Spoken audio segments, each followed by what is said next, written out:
They said no one wanted a fat girl. Not for marriage, not for loving, not for keeping. But when Clara Doyle stepped into that Wyoming ranch house and found a dying baby screaming in an empty crib, she proved them all wrong. The widower who owned that land had buried one woman already. He swore he'd never let another into his heart. But some women don't ask permission, they just save your life and dare you to send them away. Stay with me until the end and comment which city you're watching from so I can see how far this story has traveled. The stagecoach didn't slow down much when it reached the Bell Ranch.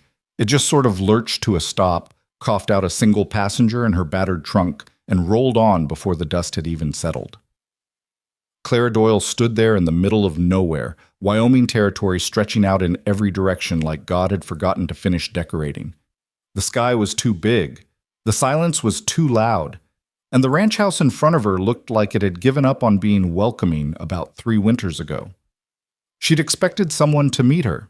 Mr. Thornton at the employment agency back in Cheyenne had promised that Mr. Samuel Bell was a respectable rancher in need of a cook and housekeeper. He'd said the pay was fair, the work was honest, and the accommodations were suitable for a woman of good character. What he hadn't mentioned was that the ranch looked haunted, or that no one would be waiting at the door. Clara picked up her trunk. She was strong enough to carry it herself, had been since she was 12 and hauling flour sacks in her father's bakery, and started toward the house. Her boots, already worn thin at the soles, crunched against the dry earth. The wind picked up, carrying with it the smell of horses and hay and something else. Something wrong. That's when she heard it. A baby. Crying. Not the fussy, irritated crying of a child who wanted attention. This was the desperate, ragged wailing of something in pain. Clara's heart clenched. She dropped the trunk and ran. The front door was open, not just unlocked, open, swinging slightly on its hinges like an invitation or a warning. Clara didn't pause to knock.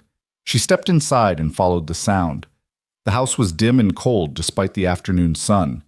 Dishes were piled in the kitchen sink. A man's coat hung crooked on a peg.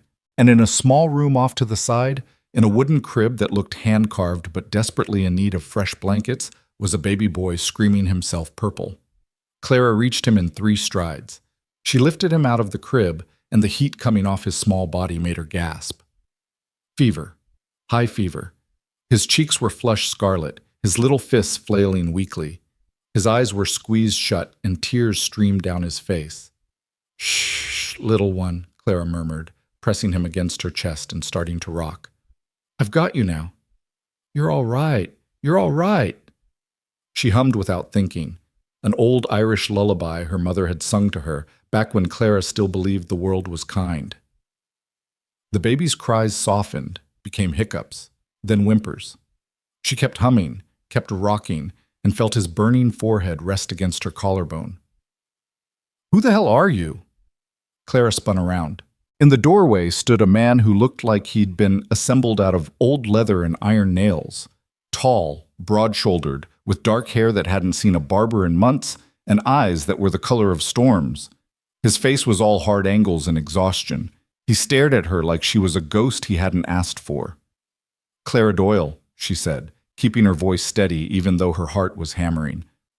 "I'm the cook, from the agency, and this baby has a fever." The man, Samuel Bell, it had to be, didn't move. He just stared at her, at the child in her arms, and something cracked behind his eyes. "I know," he said quietly. "I've been trying everything. He won't stop crying." "Because he's burning up," Clara said, sharper than she meant to. "He needs cool water and willow bark tea if you have it, and someone to hold him who isn't falling apart."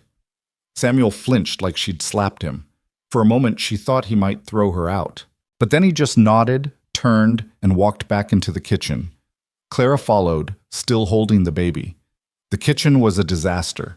Pots with food burned to the bottom, a kettle that had boiled dry. Flour spilled across the counter like someone had tried to bake and given up halfway through. Samuel Bell moved through it all like a man sleepwalking, filling a basin with water from the pump. Clara set the baby down gently on a clean section of the table and started stripping off his sweat-soaked clothes. The boy whimpered but didn't fight her. His skin was mottled with heat.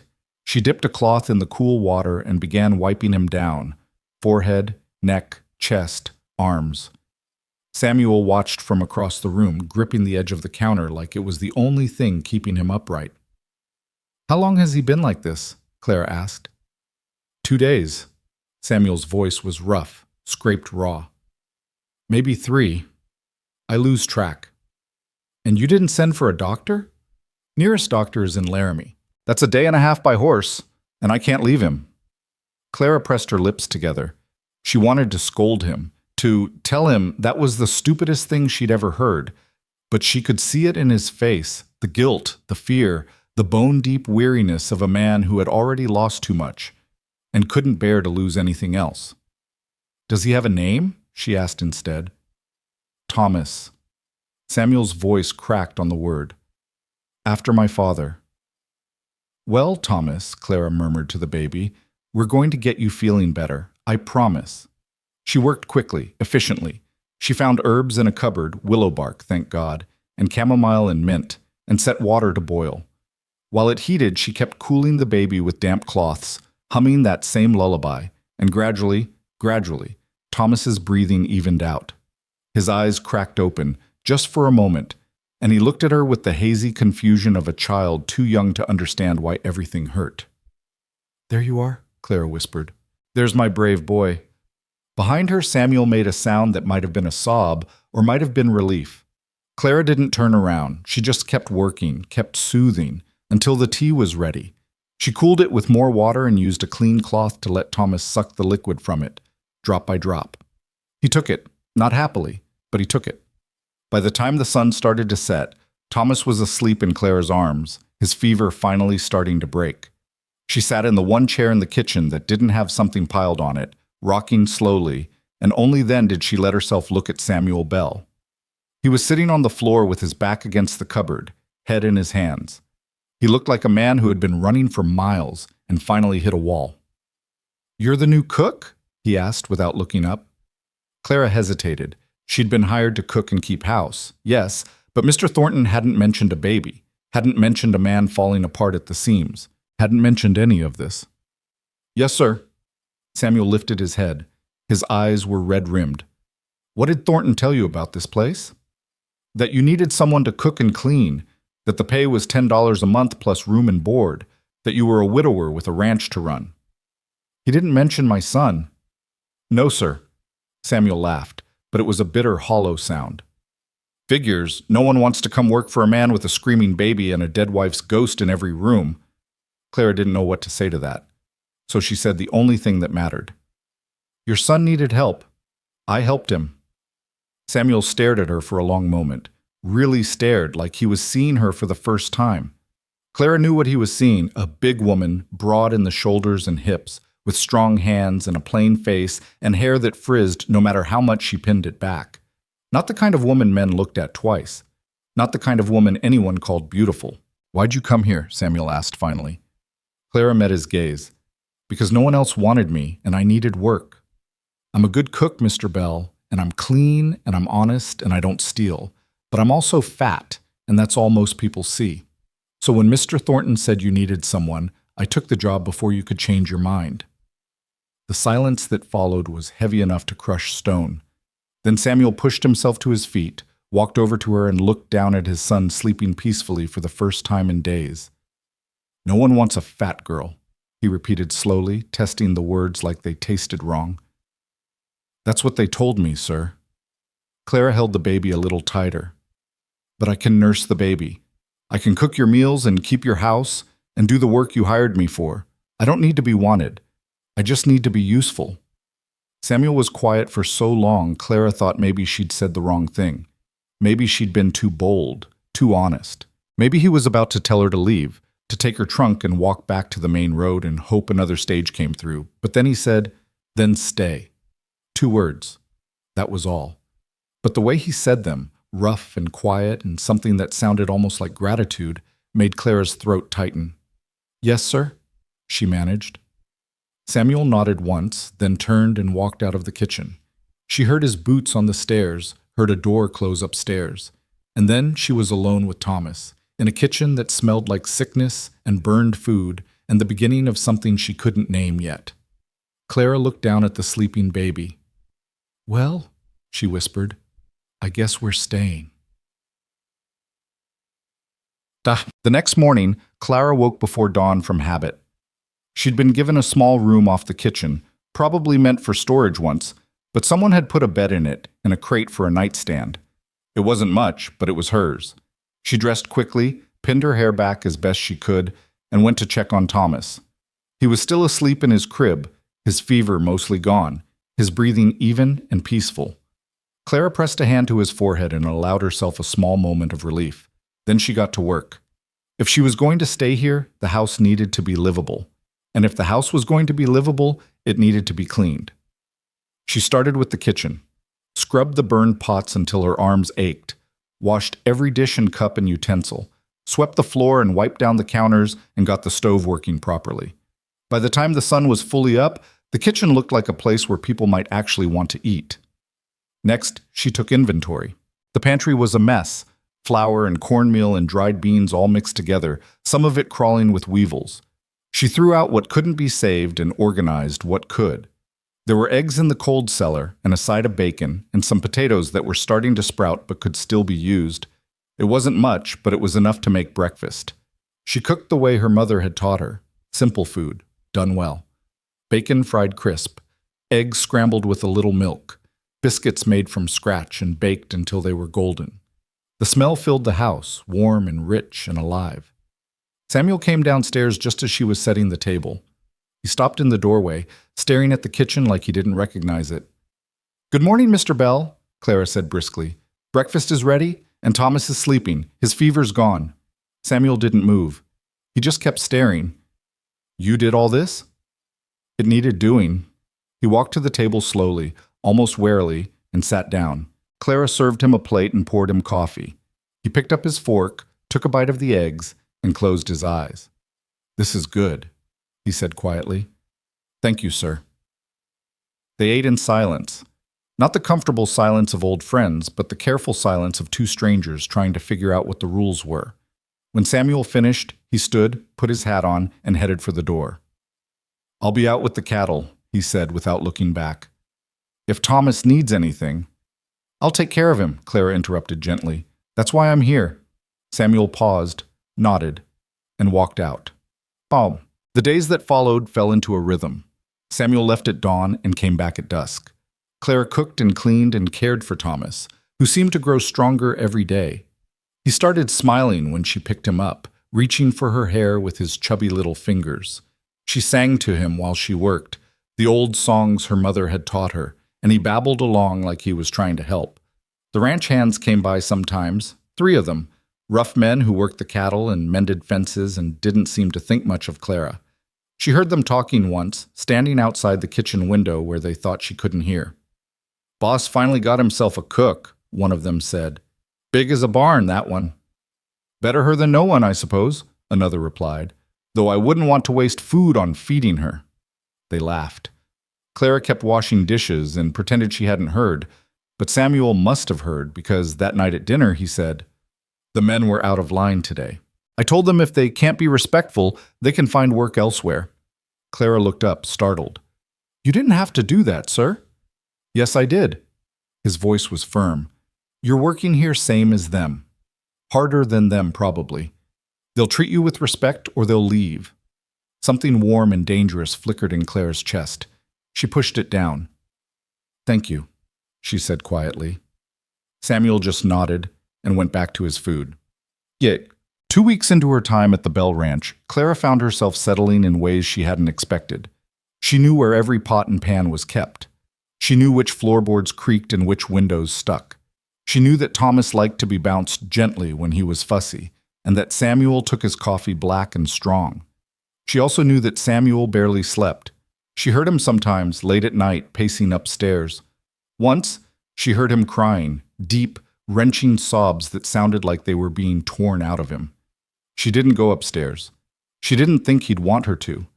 But the next morning, she made his favorite breakfast, bacon and eggs and the biscuits he always ate 3 of, and left it on the table without a word. He came down, saw the food, and looked at her for a long moment. "Thank you," he said. "You're welcome, Mr. Bell." It became their language, The things they couldn't say, they said with food and silence and small kindnesses. Clara mended his shirts. Samuel fixed the loose hinge on her door. Clara left cool water by his bed on hot nights. Samuel brought in firewood without being asked. And Thomas, sweet little Thomas, grew and thrived and learned to laugh. One morning, Clara stepped out onto the porch and found a pair of worn leather boots sitting there. They were women's boots, well made but old, with careful stitching along the seams. Next to them was a note in Samuel's handwriting, messy and hurried. These were my sisters. I think they'd rather stay here. Clara picked up the boots with shaking hands. They were beautiful. Real leather, the kind that lasted. Her own boots were falling apart, held together with wire and prayer. She'd been meaning to ask Samuel if there was a cobbler in town, but she kept putting it off because she wasn't sure she could afford it. She carried the boots inside and sat down at the kitchen table. For a long time, she just held them, running her fingers over the smooth leather, and something inside her cracked open. No one had given her anything in so long, not without expecting something in return. She tried the boots on. They fit perfectly. The next day she wore them, walking through the muddy yard with Thomas on her hip, head high and heart fuller than it had been in years. From somewhere up on the hill, she felt eyes on her. She looked up and saw Samuel sitting on his horse, watching her. He didn't wave, didn't smile, but he nodded, just once, and something in that simple gesture felt like being seen, really seen. For the first time in her life, Clara thought maybe she didn't need to be beautiful. Maybe being strong was enough. The weeks turned into a month, then 2. Clara learned the rhythms of the ranch, when the cattle needed moving, when the hay needed cutting, when the men needed extra food because the work was hard. She baked bread every other day and hung laundry on the line and kept the garden alive despite the Wyoming wind trying its best to kill everything green. She also learned about the woman who had lived here before her, Samuel's wife, Elizabeth. Clara found her things tucked away in boxes in the attic, dresses and letters and a hairbrush with long blonde strands still caught in the bristles. There were photographs, too. Elizabeth had been small and delicate, with a face like a porcelain doll and a smile that looked painted on.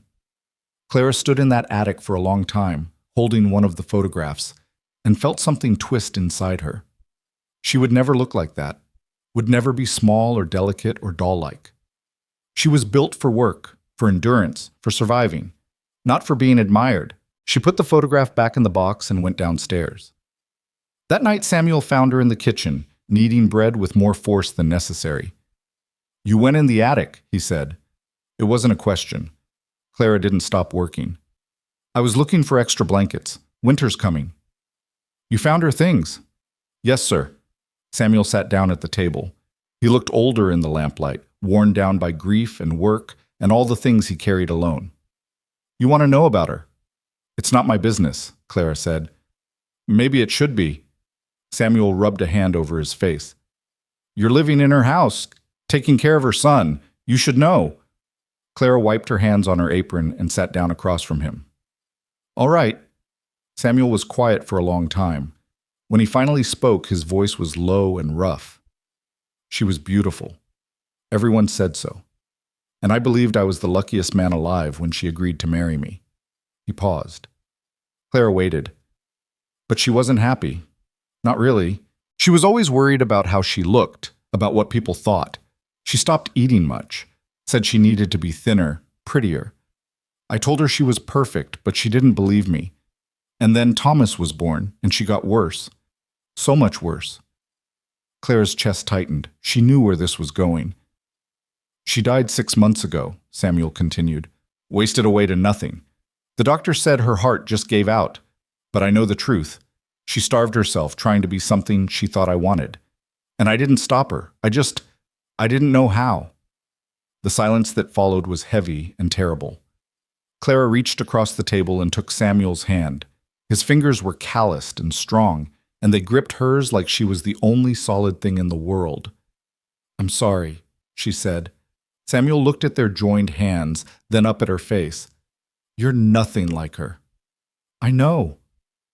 I mean that as a good thing." His voice was fierce now, almost angry. "You're strong, you're real. You take up space and you don't apologize for it. And Thomas, Thomas loves you. I see it every day. The way he reaches for you, the way he calms down when you hold him. Clara's eyes stung. He's a good boy. He is. Because you're taking care of him. Samuel's grip tightened. You're saving him, Clara. You're saving both of us. She didn't know what to say to that, so she just held his hand and let the silence speak for both of them. Autumn came hard and fast to Wyoming. The leaves turned gold and red, and the wind grew teeth. Clara spent her days preparing for winter, canning vegetables, salting meat, making sure there was enough wood stacked by the door. Samuel worked longer hours, moving the cattle to lower pastures, mending fences before the snow came. And through it all, Thomas grew. He learned to sit up on his own, to grab toys and shake them with delight. He learned to laugh, really laugh, the kind of deep belly laugh that made Clara's heart soar. He learned to say "Ma," though Clara always corrected him gently. "I'm not your mama, sweetheart, just Clara." But he kept saying it anyway, and eventually she stopped correcting him. One evening, Samuel came in from the cold and found Thomas asleep in Clara's arms as she rocked by the fire. He stood in the doorway for a long time, just watching, and when Clara looked up, she saw something in his face that made her breath catch. "What?" she asked softly. Samuel shook his head. "Nothing, just you look right there, the two of you." Clara's heart did something complicated. "He's easy to love." "Yeah," Samuel's voice was rough. "He is." He didn't say anything else, but he didn't have to. The way he looked at her, like she was something precious and unexpected, said enough. "Dad." The first snow came in late October, dusting the ranch in white and turning the world quiet. Clara stood on the porch with Thomas bundled in her arms, watching the flakes fall, and felt something she hadn't felt in years. Peace. She belonged here, in this house, on this ranch, with this baby in her arms and this quiet, broken man who was slowly learning to be whole again. She didn't know how long it would last, didn't know if Samuel would ever see her as more than the cook who saved his son. But for now, it was enough. Inside, the kitchen was warm, bread was rising by the stove, stew was simmering in the pot, and somewhere upstairs Samuel was fixing the window latch she'd mentioned yesterday. This was her life now, simple and small and nothing like what she'd imagined when she was young and still believed in fairy tales. But it was hers. And that was enough. Thomas stirred in her arms and made a small sound. Clara kissed the top of his head and carried him inside, closing the door against the cold. Tomorrow would bring new work, new challenges. But tonight, they were warm and safe and together. And for Clara Doyle, who had been told her whole life that no one wanted a fat girl, that was more than she'd ever dared to hope for. Winter settled over the Bell Ranch like a held breath, transforming the landscape into something both beautiful and unforgiving. Clara had grown up in Chicago, where winter meant coal smoke and crowded streets, and the constant noise of the city trying to keep itself alive. Here, winter meant silence so complete she could hear her own heartbeat when she stood outside. It meant mornings when the pump froze solid, and she had to pour hot water over it just to get it working. It meant keeping the fires burning all night and waking every few hours to add more wood. But it also meant something else. It meant Samuel came inside earlier, stayed longer, sat at the kitchen table after dinner instead of disappearing upstairs. It meant evenings by the fire with Thomas playing on a blanket between them, reaching for his toes and babbling his mysterious baby language. It meant a kind of closeness that grew not from words but from proximity, from sharing space and warmth and the simple fact of being alive together in a place that didn't forgive carelessness. Clara worked with the same quiet efficiency she always had, but now the house responded to her touch. The kitchen gleamed, fresh herbs hung drying by the window, sage and thyme and rosemary she'd managed to coax from the garden before the first hard freeze. She'd made curtains from fabric she found in a trunk upstairs, plain cotton, but clean and bright. She'd organized the pantry with military precision and could put her hand on anything she needed in the dark. The ranch hands still whispered, but now when Samuel was around, they kept their mouths shut and their eyes down. Clara had heard him dressing down one of them, a man named Garrett who'd made a crude joke about keeping the cook warm at night, and Samuel's voice had been cold enough to freeze the words in the air. "That's the woman keeping this ranch running while you're out getting drunk in town," Samuel had said. You'll show her respect or you'll pack your gear and leave. Your choice. Garrett had chosen to stay, but he never looked at Clara again except to nod politely when she brought food out to the bunkhouse. She appreciated Samuel's protection, but she didn't need it the way he seemed to think she did. Clara had survived worse than crude jokes from cowboys. She'd survived her father drinking away the bakery. She'd survived her mother's death in the streets of Chicago and 100 jobs where people treated her like furniture. She'd learned long ago that you didn't survive by being fragile. You survived by being necessary, and she'd made herself necessary here. One morning in early November, she found Samuel in the barn before dawn, struggling with a cow that was calving wrong. She'd come out to fetch eggs and heard him cursing, saw the lantern light spilling through the barn door. "Mr. Bell," she called. "Stay back," he grunted. "This isn't something you need to see." Clara ignored him and came closer. The cow was on her side, breathing hard, eyes rolling white with pain. Samuel had his shirt sleeves rolled up and blood on his hands. The calf was stuck, presenting wrong, and the cow was tiring fast. "You need help," Clara said. "I've got it." "No, you don't." She set down her egg basket and rolled up her own sleeves. "My father kept pigs. I've done this before. Your hands are too big. Mine aren't." Samuel looked at her, jaw tight, pride warring with desperation. The cow bellowed. The decision made itself. "Tell me what to do," Clara said. He did, and she listened, and together they worked in the cold dawn, covered in blood and birth fluid, and doing what needed to be done. When the calf finally slipped free and took its first shuddering breath, when the cow lowed softly and started licking her baby clean, Samuel sat back against the barn wall and laughed, a real laugh, shocked and relieved and almost giddy. "I'll be damned," he said. "You really did help birth pigs." "Told you."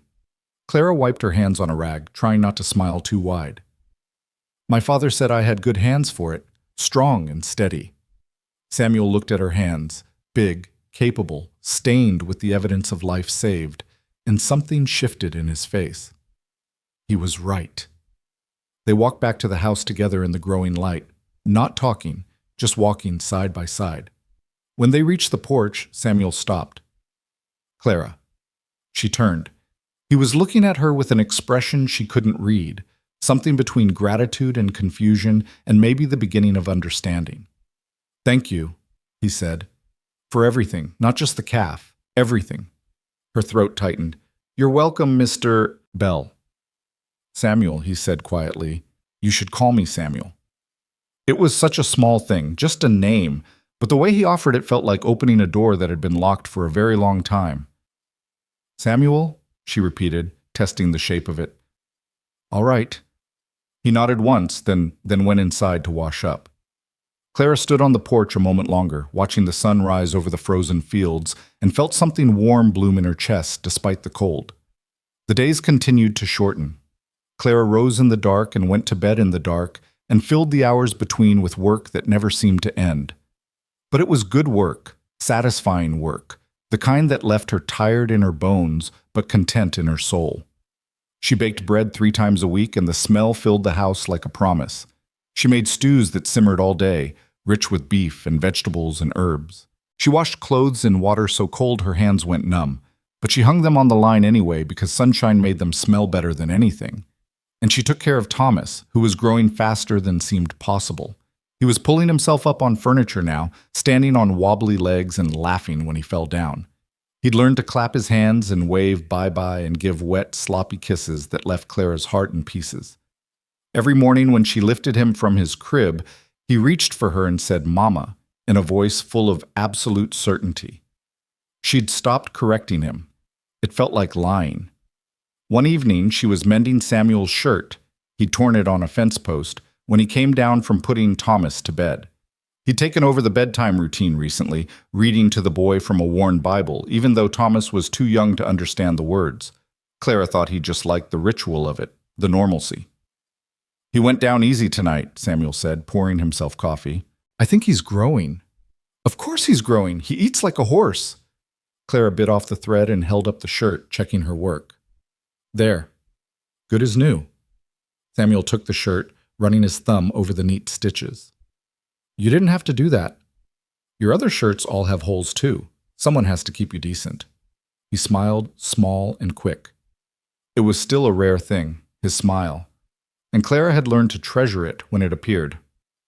My sister used to say the same thing, said I'd wear rags if she didn't watch me. The one whose boots I'm wearing? Yeah. Hannah. Samuel sat down across from Clara, cradling his coffee.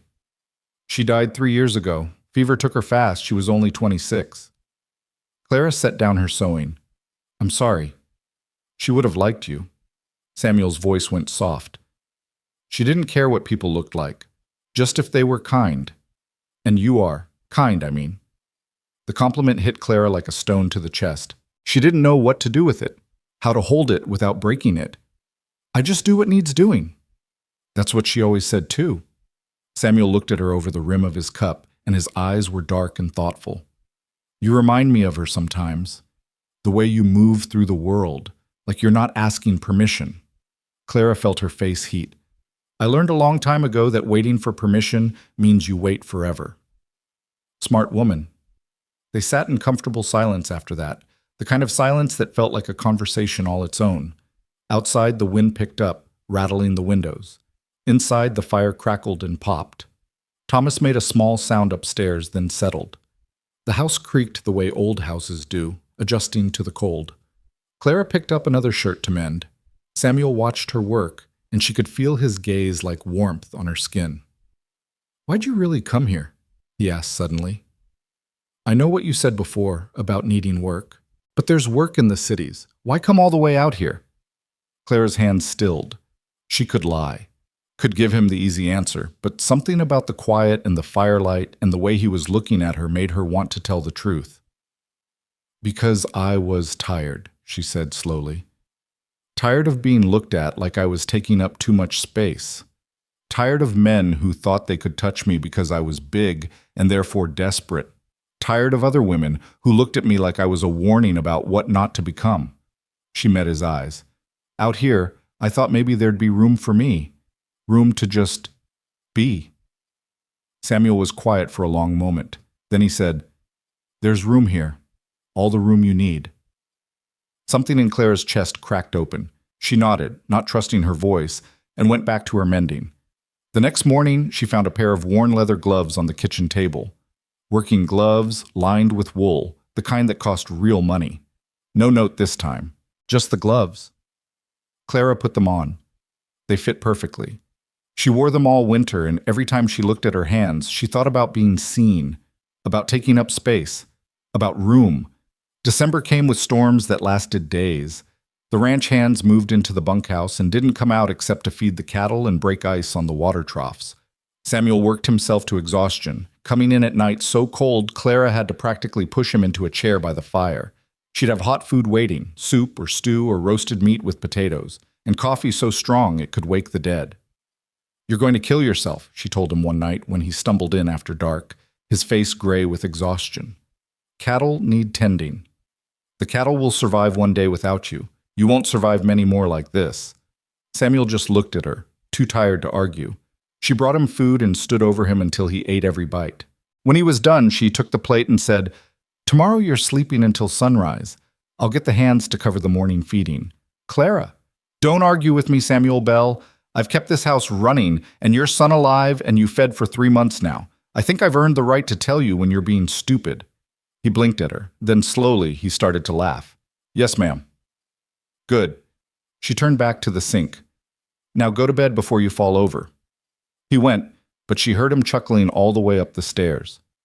The next morning, true to her word, she let him sleep. She bundled Thomas up warm, went out to the bunkhouse, and informed the hands in a voice that brooked no argument that they'd be covering the morning work. Boss is exhausted and needs rest, she said. Any man who has a problem with that can take it up with me. Nobody had a problem with it. When Samuel finally came down around mid-morning, Clara had breakfast waiting. He sat down without a word, and she could see the tension in his shoulders had eased just slightly.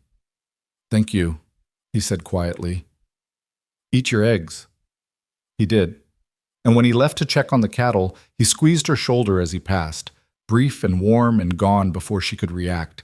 But she felt it for hours afterward, that small touch that said more than words ever could. Christmas approached, though it was hard to feel festive when the world was frozen and gray.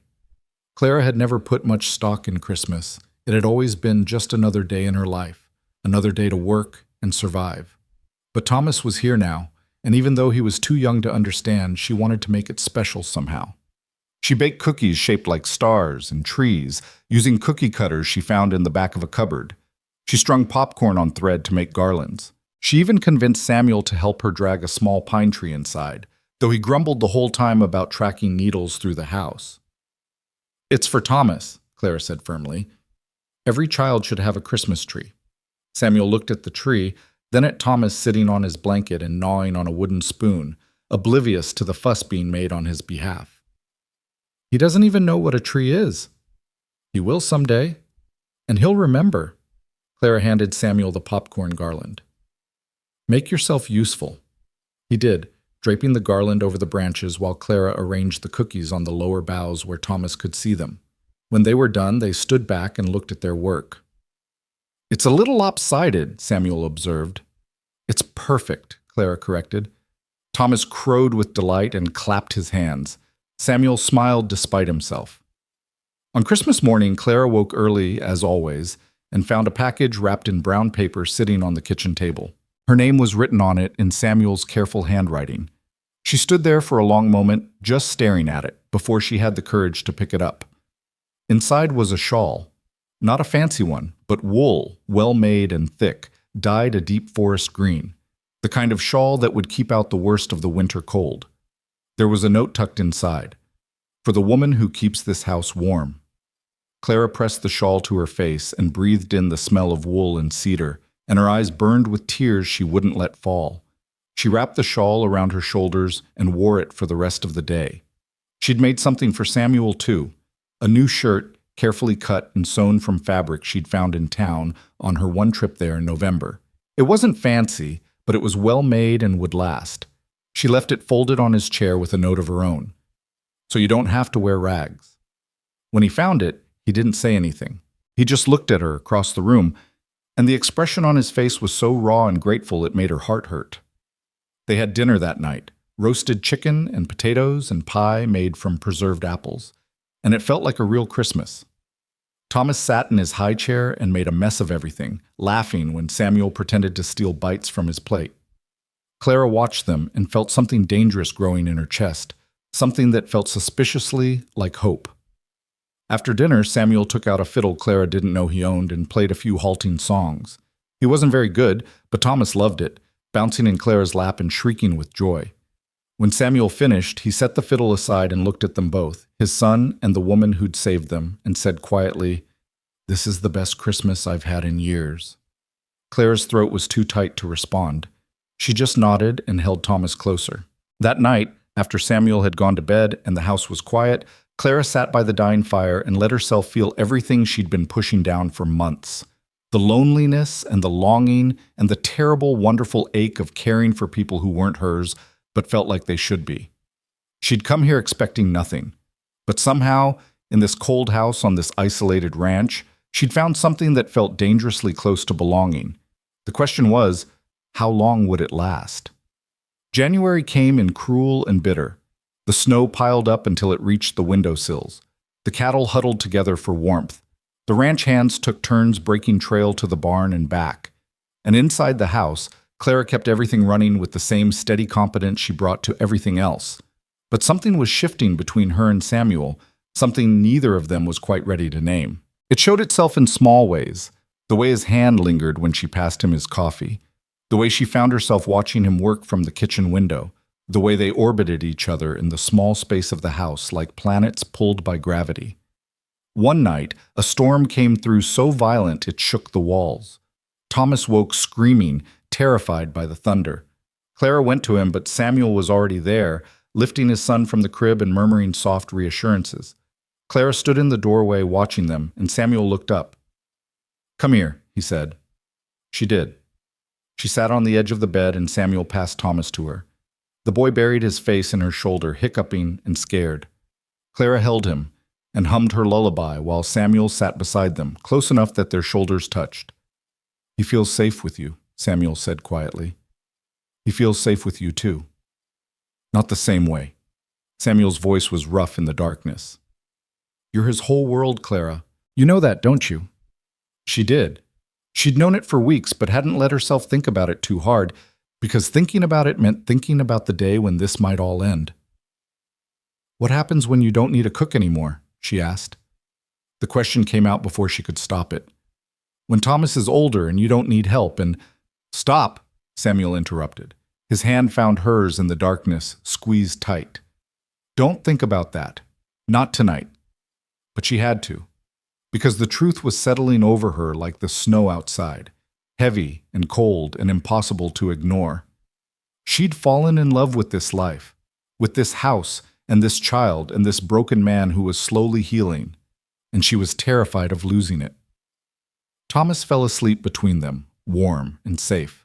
The storm raged on, and Clara and Samuel sat in the darkness, not speaking, their hands still clasped, and let the silence say what they couldn't. The storm passed. The sun came back. Life on the ranch continued in its endless cycle of work and survival. But something had changed that night, and both of them felt it. Samuel found excuses to be near her, to bring in extra firewood when she was cooking, to ask her opinion about the cattle, to sit at the kitchen table and pretend to be reading while really just watching her work. And Clara found herself responding, leaning into his proximity, laughing more easily, letting her guard down inch by careful inch. The ranch hands noticed. One of them, a younger man named Pete, who'd always been kind to Clara, pulled her aside one day when she brought food out to the bunkhouse. "Begging your pardon, Miss Clara," he said quietly. "But the boss, he's different since you came. Better. And we wanted you to know we appreciate it, what you've done for him, for all of us, really." Clara didn't know what to say to that. She just nodded and hurried back to the house before he could see her tears. That night she wrote a letter to her cousin in Chicago, the only family she had left. She told her about the ranch, about Thomas, about the work that filled her days.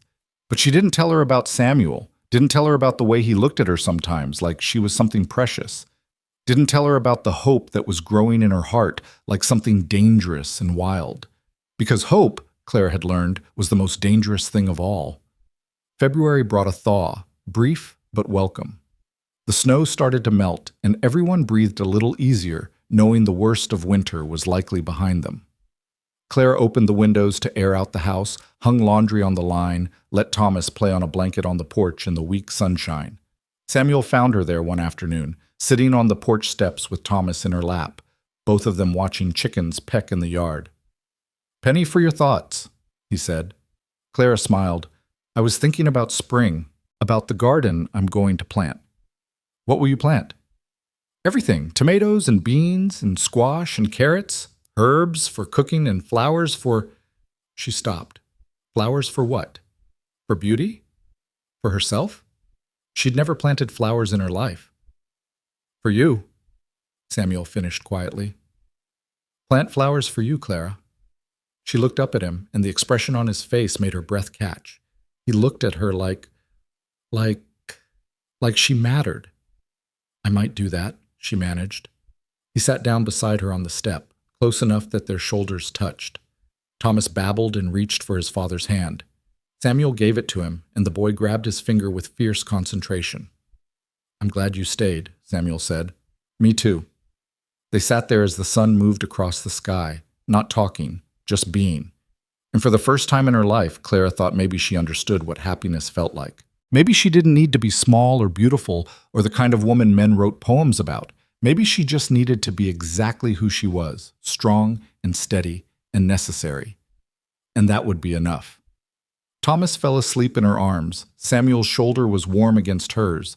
The chickens kept pecking, and the world kept turning, indifferent to the small miracle of three people learning how to be a family. The warmth didn't last. 3 days after that afternoon on the porch, Thomas woke with a cough that rattled in his small chest like stones in a tin can. Clara heard it from her room and was on her feet before she was fully awake, moving through the dark house by memory and instinct. Thomas was sitting up in his crib, crying in that desperate way that meant something hurt. His cheeks were flushed, his eyes glassy. Clara pressed her hand to his forehead, and her stomach dropped. Fever. Again. No, she whispered. Not again. She gathered him up, and he was so hot against her it felt like holding a coal from the fire.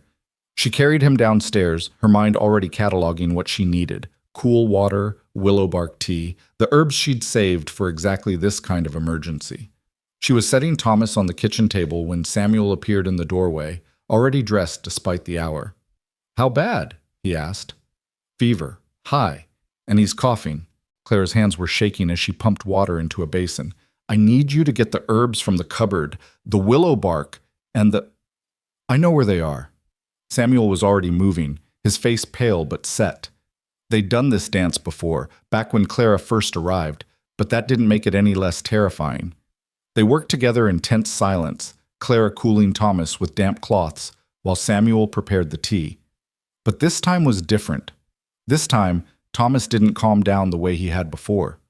He cried and thrashed, fighting Clara's gentle hands, and the sound of his breathing grew worse, wheezy and labored, like every breath was a battle.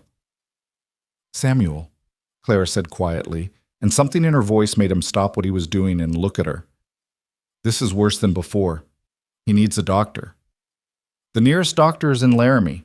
That's a day-and-a-half ride in good weather. Samuel's jaw was tight, and the thaw made the roads mud. I'd never make it there and back before. He couldn't finish the sentence. Then we do what we can here. Clara forced her voice to stay steady, even though her heart was pounding. We keep him cool. We get fluids in him. We don't let the fever take him. Do you understand me? We don't let it take him.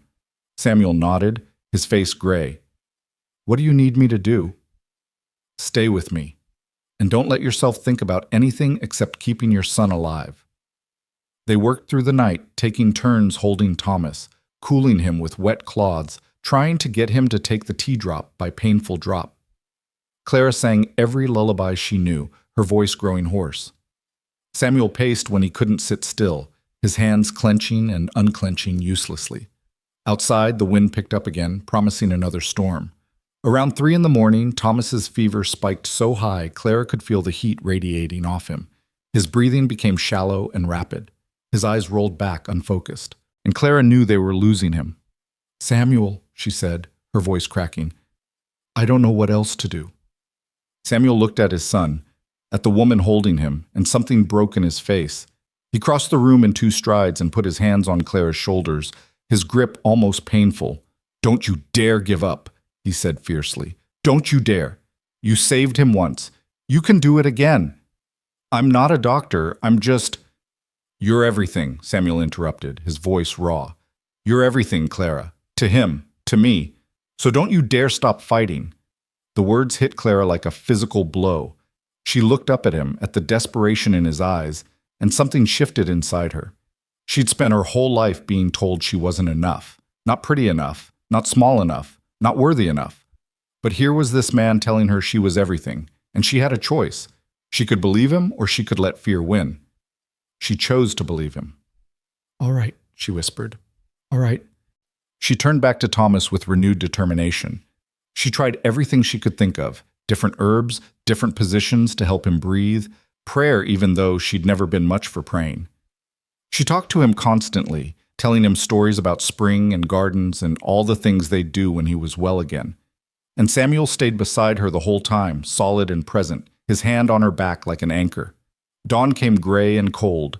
The storm that had been threatening finally broke, rain lashing against the windows. And somewhere in that miserable morning, Thomas's fever began to break. His breathing eased, his eyes focused on Clara's face. He whimpered and reached for her, and she sobbed with relief. That's it, sweetheart, she whispered, tears streaming down her face. That's my brave boy. Come back to us. Samuel made a sound like a wounded animal and pressed his forehead against Clara's shoulder.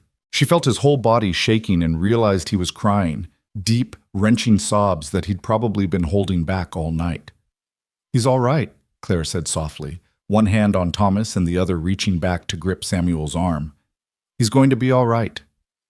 They stayed like that for a long time. The 3 of them tangled together in the gray morning light, exhausted and wrung out but alive. When Samuel finally pulled back, his eyes were red and his face was wet, and he looked at Clara like she'd performed a miracle. You saved him, he said hoarsely. Again. We saved him, Clara corrected. Together. Thomas fell asleep in her arms, finally peaceful. Clara carried him upstairs and tucked him into his crib, then stood there watching him breathe, unable to quite believe the crisis had passed. Samuel came up behind her, close enough that she could feel the warmth of him. "Clara," he said quietly.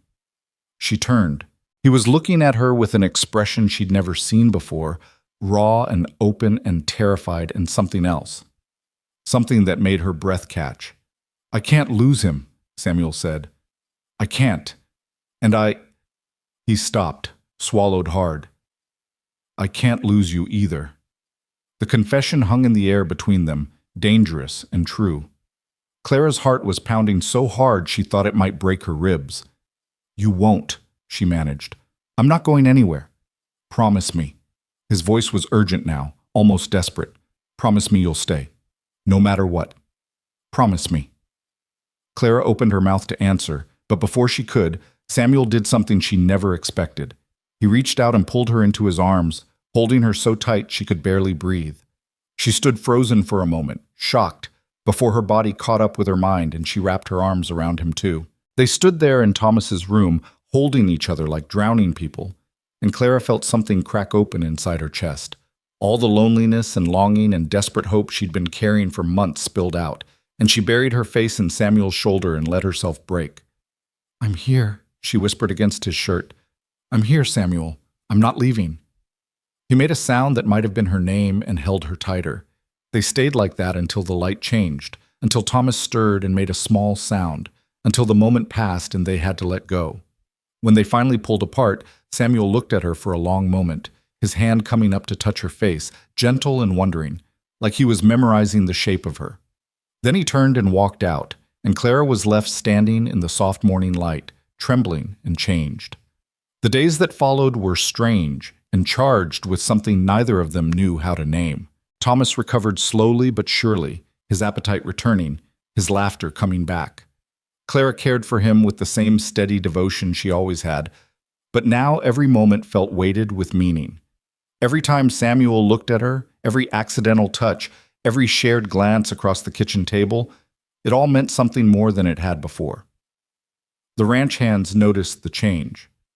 Pete pulled Clara aside one morning and said carefully, "Begging your pardon, Miss Clara, but is everything all right between you and the boss? He's been different." "Different how?" Clara asked, trying to keep her voice neutral. Pete shifted uncomfortably. "Distracted. Keeps staring off at nothing, and yesterday he asked me the same question 3 times. He paused. "Garrett says the boss is sweet on you, begging your pardon for saying so." Clara's face went hot. "Garrett should mind his own business." "Yes, ma'am. Just thought you should know people are talking." Pete looked at her seriously. "For what it's worth, most of us think it'd be a good thing. You've been good for him, for all of us." Clara didn't know what to say to that, so she just nodded and went back to the house. But Pete's words stayed with her, rattling around in her head. People were talking. Of course they were. Nothing stayed secret in a place this small. That night, Samuel was unusually quiet at dinner. He pushed his food around his plate and barely said 2 words. Clara watched him, concerned. "Are you feeling all right?" she asked. "Fine." He didn't look up. "You're not eating?" "Not hungry." Clara set down her fork. "Samuel, what's wrong?" He was quiet for so long she thought he wouldn't answer. Then he said, "I've been thinking." "About what?" "About what happens next." He finally looked up and his eyes were dark and troubled. "About you being here and what people must be saying and whether I'm being fair to you." Clara's stomach tightened. "What do you mean?" Samuel pushed back from the table and started pacing. "You came here as the cook, as hired help. And now you're He gestured helplessly. "You're raising my son. You're running my house. He stopped, his jaw working. "I'm keeping you here, aren't I? You can't leave because Thomas needs you, and I need you, and you're too good a person to just walk away." "I'm trapping you." The words hit Clara like cold water. "Is that what you think? That I'm trapped?" "Aren't you?" Samuel's voice was harsh now, angry at himself. "What kind of life is this for you? Stuck on a ranch in the middle of nowhere, taking care of another woman's child, working yourself to the bone for a man who—" He stopped himself. "Who what?" Clara stood up, her own temper rising. Say it, Samuel. Finish the sentence. Who doesn't deserve you? The words burst out of him like they'd been held under pressure too long. Who can't give you what you deserve? A real life, a real family. Someone who, his voice cracked, someone who isn't broken. The silence that followed was terrible. Clara stared at him, her heart pounding, and suddenly she understood. He wasn't afraid of trapping her, he was afraid of wanting her, afraid that whatever was growing between them was wrong or selfish or doomed. You think you're broken? She said quietly. I know I am. And you think I'm what? Whole? Perfect? Clara laughed, bitter and sharp. Samuel, I've spent my entire life being told I'm too much. Too big, too loud, too plain, too everything that doesn't fit into the pretty little boxes people want to put women in. I'm 32 years old, and the only man who ever proposed to me did it as a joke to win a bet. Her voice shook. So don't stand there and tell me you don't deserve me. I'm not some prize you won. I'm a woman who came here because I had nowhere else to go and no one else who wanted me. That's not true, Samuel said fiercely. Isn't it? Clara's eyes burned. You hired me because I was desperate and you were desperate, and neither of us had any other options. That's the truth of it. Samuel crossed the room in 3 strides and grabbed her shoulders. No, he said, his voice low and intense. I hired you because Thornton said you were the best cook he'd ever placed and the hardest worker he'd ever met. I hired you because I needed help and you needed work. But you stayed. You stayed, Clara, because you chose to. Because you're good and kind and strong, and you make this house feel like a home again. His hands tightened.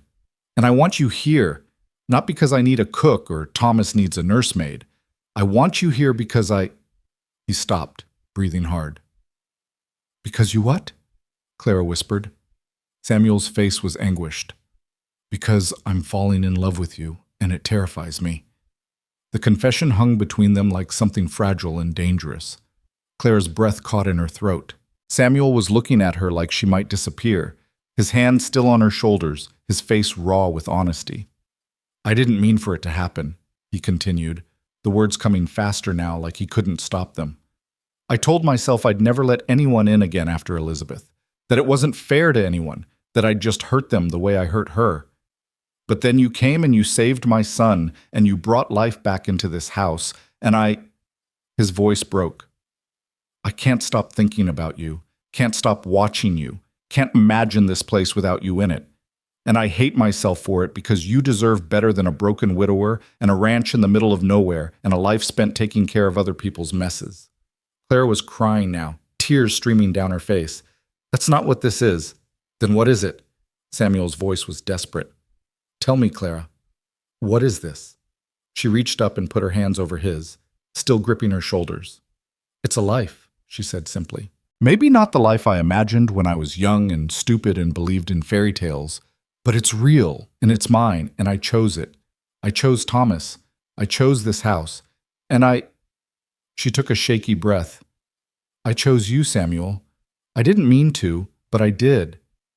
Samuel's eyes widened. Clara, I fell in love with you too, she interrupted, the words tumbling out now that she'd started. Somewhere between the first night when we saved Thomas together and the morning you left me your sister's boots and all the quiet moments in between. I fell in love with your kindness and your strength and the way you try so hard to do right by everyone even when it breaks you. And yes, you're broken. So am I. But maybe that's all right. Maybe broken people fit together better anyway. For a moment, Samuel just stared at her. Then he pulled her close and kissed her. It wasn't gentle or romantic or like anything Clara had ever imagined a first kiss would be. It was desperate and clumsy and tasted like salt from both their tears. But it was real, and that made it perfect. When they finally pulled apart, both breathing hard, Samuel pressed his forehead against hers. I don't know how to do this, he whispered. I don't know how to love someone without ruining it. Neither do I, Clara admitted. So we'll figure it out together. What if I fail you? What if I fail you? Clara cupped his face in her hands. We're both scared, Samuel. That's all right. Being scared means we have something worth protecting. He kissed her again, softer this time, and Clara felt something inside her settle. This was real. This was happening. After 32 years of being told she wasn't enough, someone was choosing her. Not despite who she was, but because of it. They stood there in the kitchen for a long time, holding each other as the fire burned low and the night deepened around them. Eventually, they heard Thomas stirring upstairs, and Clara reluctantly pulled away. "I should check on him," she said.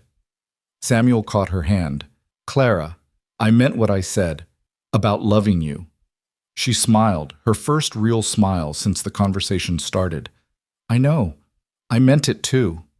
She went upstairs to tend to Thomas, and Samuel stood alone in the kitchen, looking around at the home Clara had built from the wreckage of his grief. The clean counters and hung herbs and curtains she'd sewn, the warmth and life and love she'd brought back into every corner. He'd been so afraid of wanting her, afraid that it was too soon after Elizabeth, afraid that he was being selfish, afraid that he'd somehow taint something good by touching it. But Clara was right. They were both broken, and maybe that meant they understood each other in ways whole people never could. Upstairs, Clara lifted Thomas from his crib and held him close, breathing in the sweet baby smell of him. He was almost fully recovered now, babbling and reaching for her face with his chubby hands. "Your father loves me," she whispered to him, testing the words. "And I love him. What do you think about that?" Thomas gurgled and patted her cheek, which Clara took as approval. But as she stood there in the darkness, rocking the baby and thinking about what had just happened, doubt began to creep in. Samuel had said he loved her, yes, but love and marriage were different things. Love and a future were different things. What if he woke up tomorrow and realized he'd made a mistake? What if this was just gratitude twisted into something that looked like love? What if she was setting herself up for the worst heartbreak of her life? She pushed the thoughts away and focused on Thomas, on the warm weight of him in her arms. Whatever happened tomorrow, she had tonight. She had this moment. And sometimes that had to be enough. The next morning, everything felt different and the same all at once. Samuel came down to breakfast and looked at Clara like he was seeing her for the first time, and she felt her face heat under his gaze. They moved around each other carefully, hyper-aware of every accidental touch, every shared glance. The air between them felt charged with possibility. But they didn't talk about what had happened. Not with the ranch hands coming and going, not with Thomas needing constant attention, not with the endless work of the ranch demanding every minute. The confession hung between them, acknowledged but not discussed, and Clara didn't know if that was good or bad. 3 days passed in this strange new normal. Samuel found excuses to be near her, bringing in firewood, fixing things that didn't need fixing, asking questions about meals he'd eaten without comment for months. Clara caught herself watching him work from the kitchen window, her hands stilling in the dishwater, imagining a future she didn't quite dare to believe in. On the 4th day, Samuel came in for lunch and found Clara kneading bread with more force than necessary. He watched her for a moment, then said quietly, "You're angry." "I'm not angry." She punched the dough harder than she needed to. "Clara." She stopped, her hands buried in the dough, and fought the urge to scream. "You said you loved me." "I do." "Then why are we acting like nothing's changed?" The words burst out of her before she could stop them. "Why are we tiptoeing around each other like we're afraid to break something? Why haven't we talked about what this means?" Samuel was quiet for a long moment. Then he said, "Because I'm terrified." Clara turned to face him, flour dusting her arms. "Of what?" "Of rushing you. Of pushing you into something you don't really want. Of being selfish." He ran a hand through his hair, frustrated.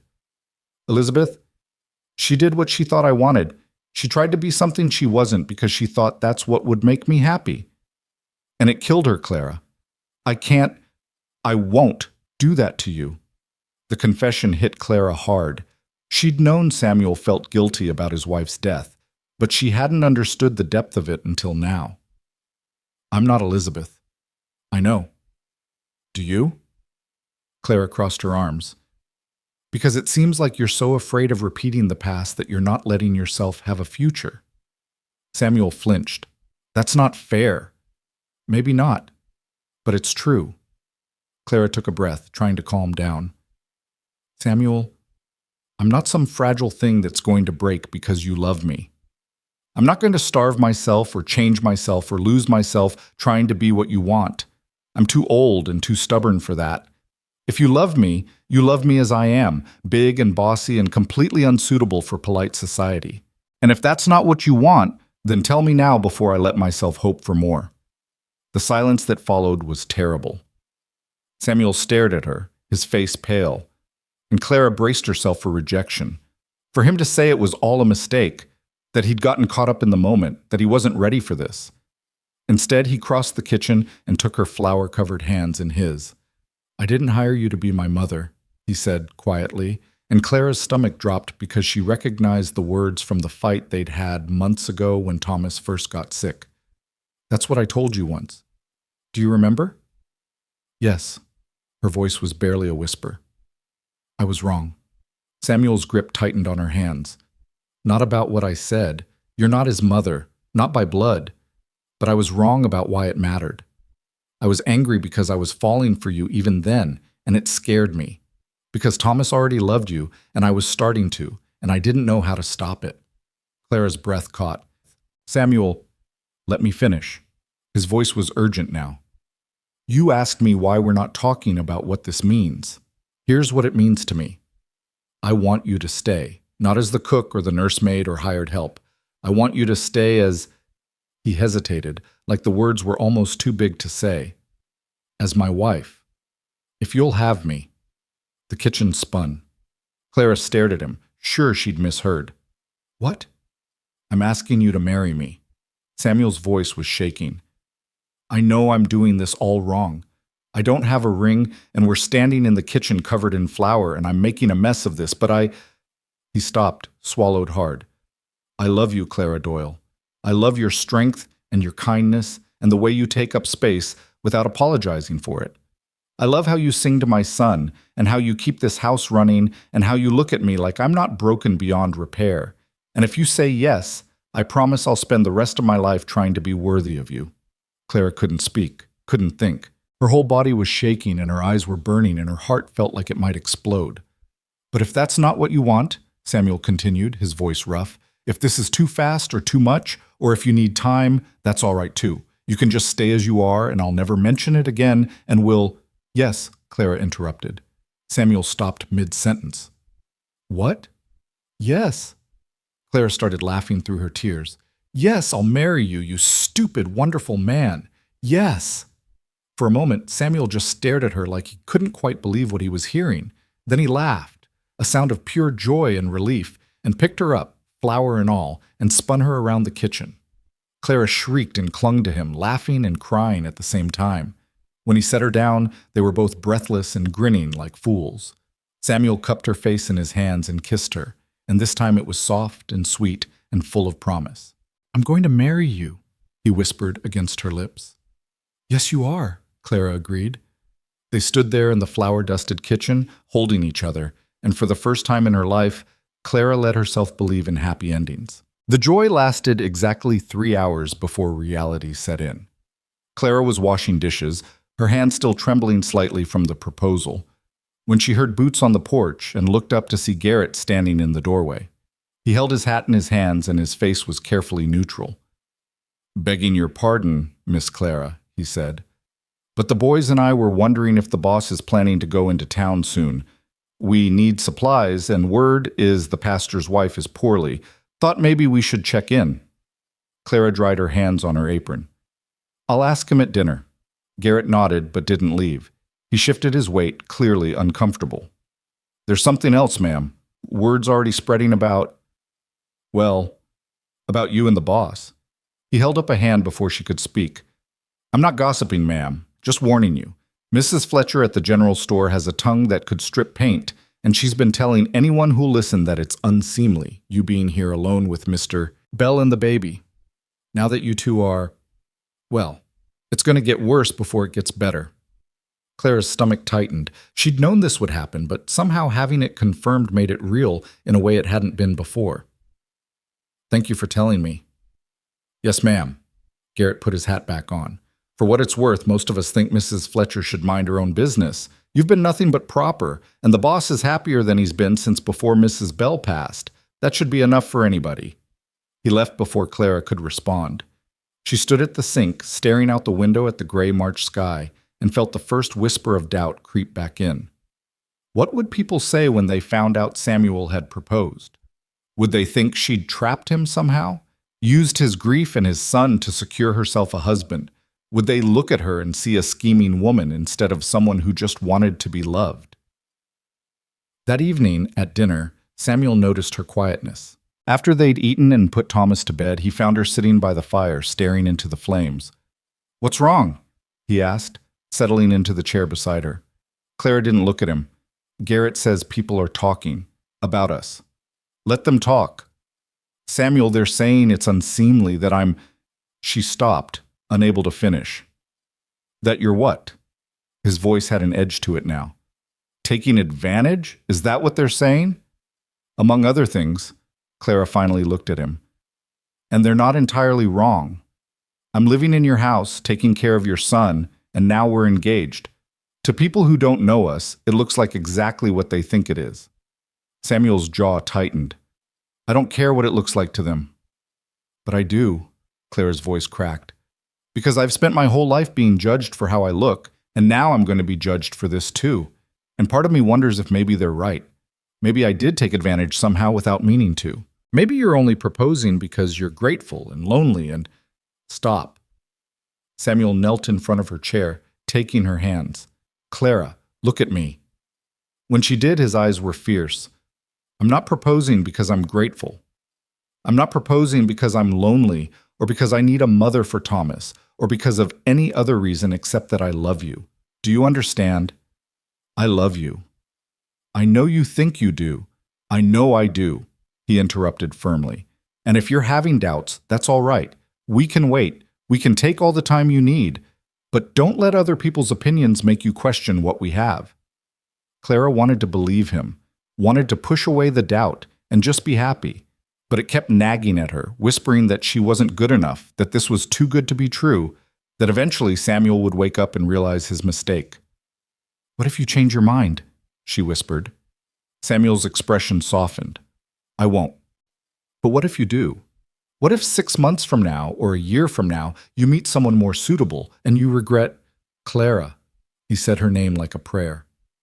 "There is no one more suitable. There's just you. And I'm not going to change my mind." She wanted to believe him. God, she wanted to believe him so badly it hurt. But the doubt had taken root, and she didn't know how to pull it out. That night, she lay awake in her small room, staring at the ceiling and thinking about Elizabeth. Beautiful, fragile Elizabeth who had starved herself trying to be what she thought Samuel wanted. Clara would never do that. She was too stubborn, too grounded in who she was. But was she making a different kind of mistake? Was she letting herself believe in something that couldn't last? The next morning, Samuel announced he needed to go into town for supplies. "Come with me," he said to Clara. "Both of you. Thomas needs to get out of the house, and you—" He paused. "I want people to see us together. I want them to know you're going to be my wife." Clara's first instinct was to refuse. She didn't want to face the stares and whispers, didn't want to see the judgment in people's eyes. But then she looked at Samuel's face, saw the determination there, and realized he was offering her something. Not just his name or his protection, but his public claim. He was telling her that he wasn't ashamed of wanting her, and that should mean something. "All right," she said quietly. "We'll come." The ride into town took most of the morning. Thomas sat on Clara's lap, fascinated by everything, pointing at birds and cattle and clouds.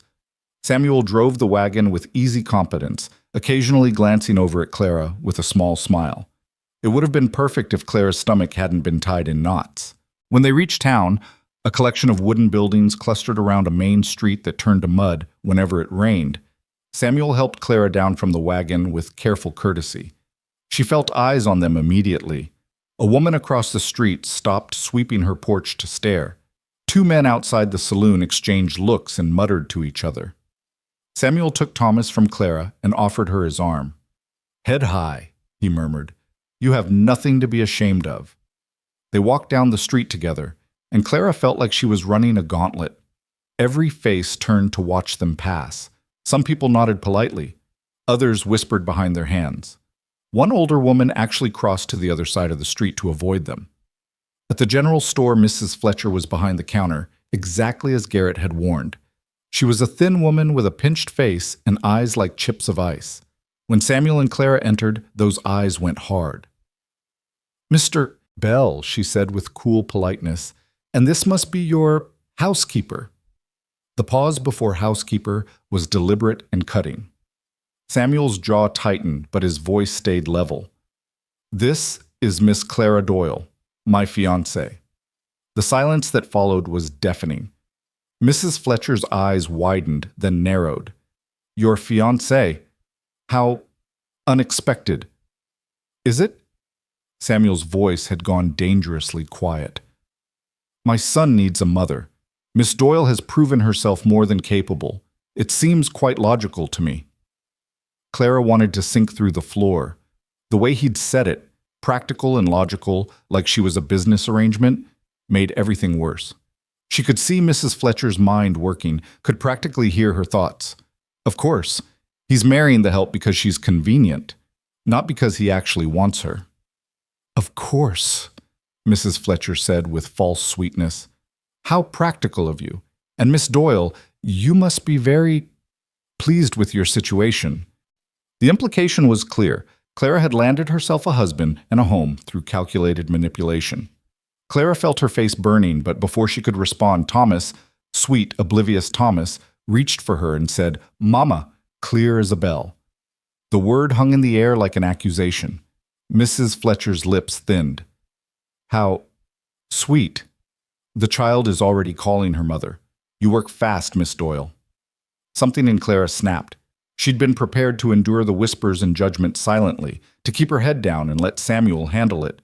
But this woman was standing there, implying Clara had somehow stolen a dead woman's place, and she was done being quiet about it. "Yes, he calls me Mama," Clara said, her voice steady and clear. "Because I'm the one who rocks him when he cries at night. I'm the one who sits up with him when he's sick. I'm the one who feeds him and bathes him and sings him to sleep. And if that makes me his mother in his eyes, then I'm honored. Because that little boy is the best thing that's happened to me in my entire life, and I don't care what anyone thinks about it." Mrs. Fletcher's mouth opened and closed like a fish. Samuel was staring at Clara with something like awe. And Thomas, bless him, grabbed a fistful of Clara's hair and laughed.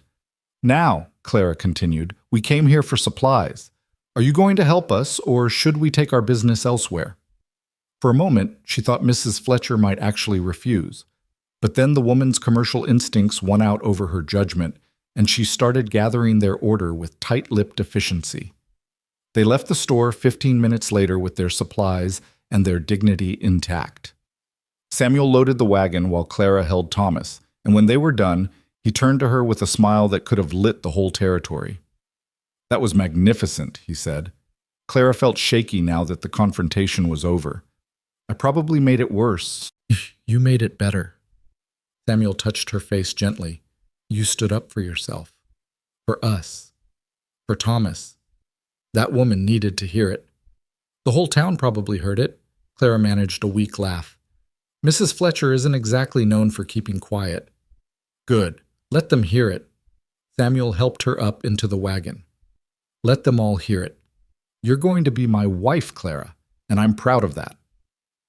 They were heading out of town when they passed the church. The pastor was outside talking to a group of women, and when he saw Samuel's wagon, he waved them down. "Mr. Bell," he called, "might I have a word?"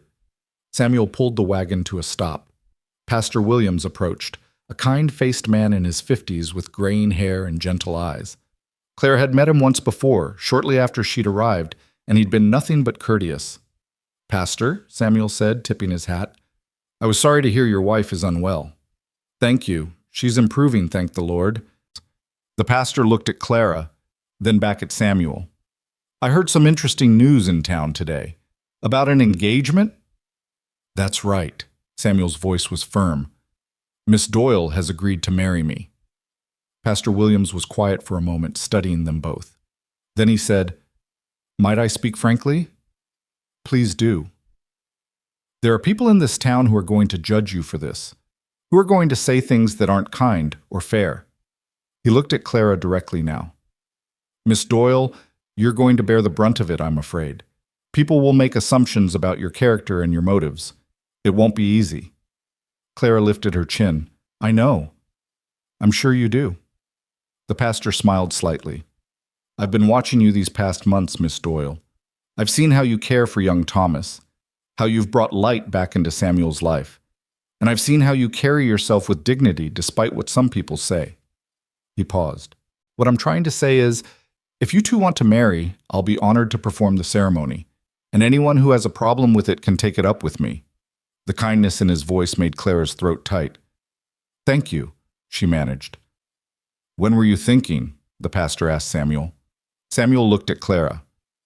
Whenever Clara wants. Tomorrow, if she'll have me. Clara laughed despite herself. Let's give people a little time to adjust to the idea. Maybe in a few weeks? A few weeks, then. Pastor Williams nodded. Come see me when you're ready to set a date.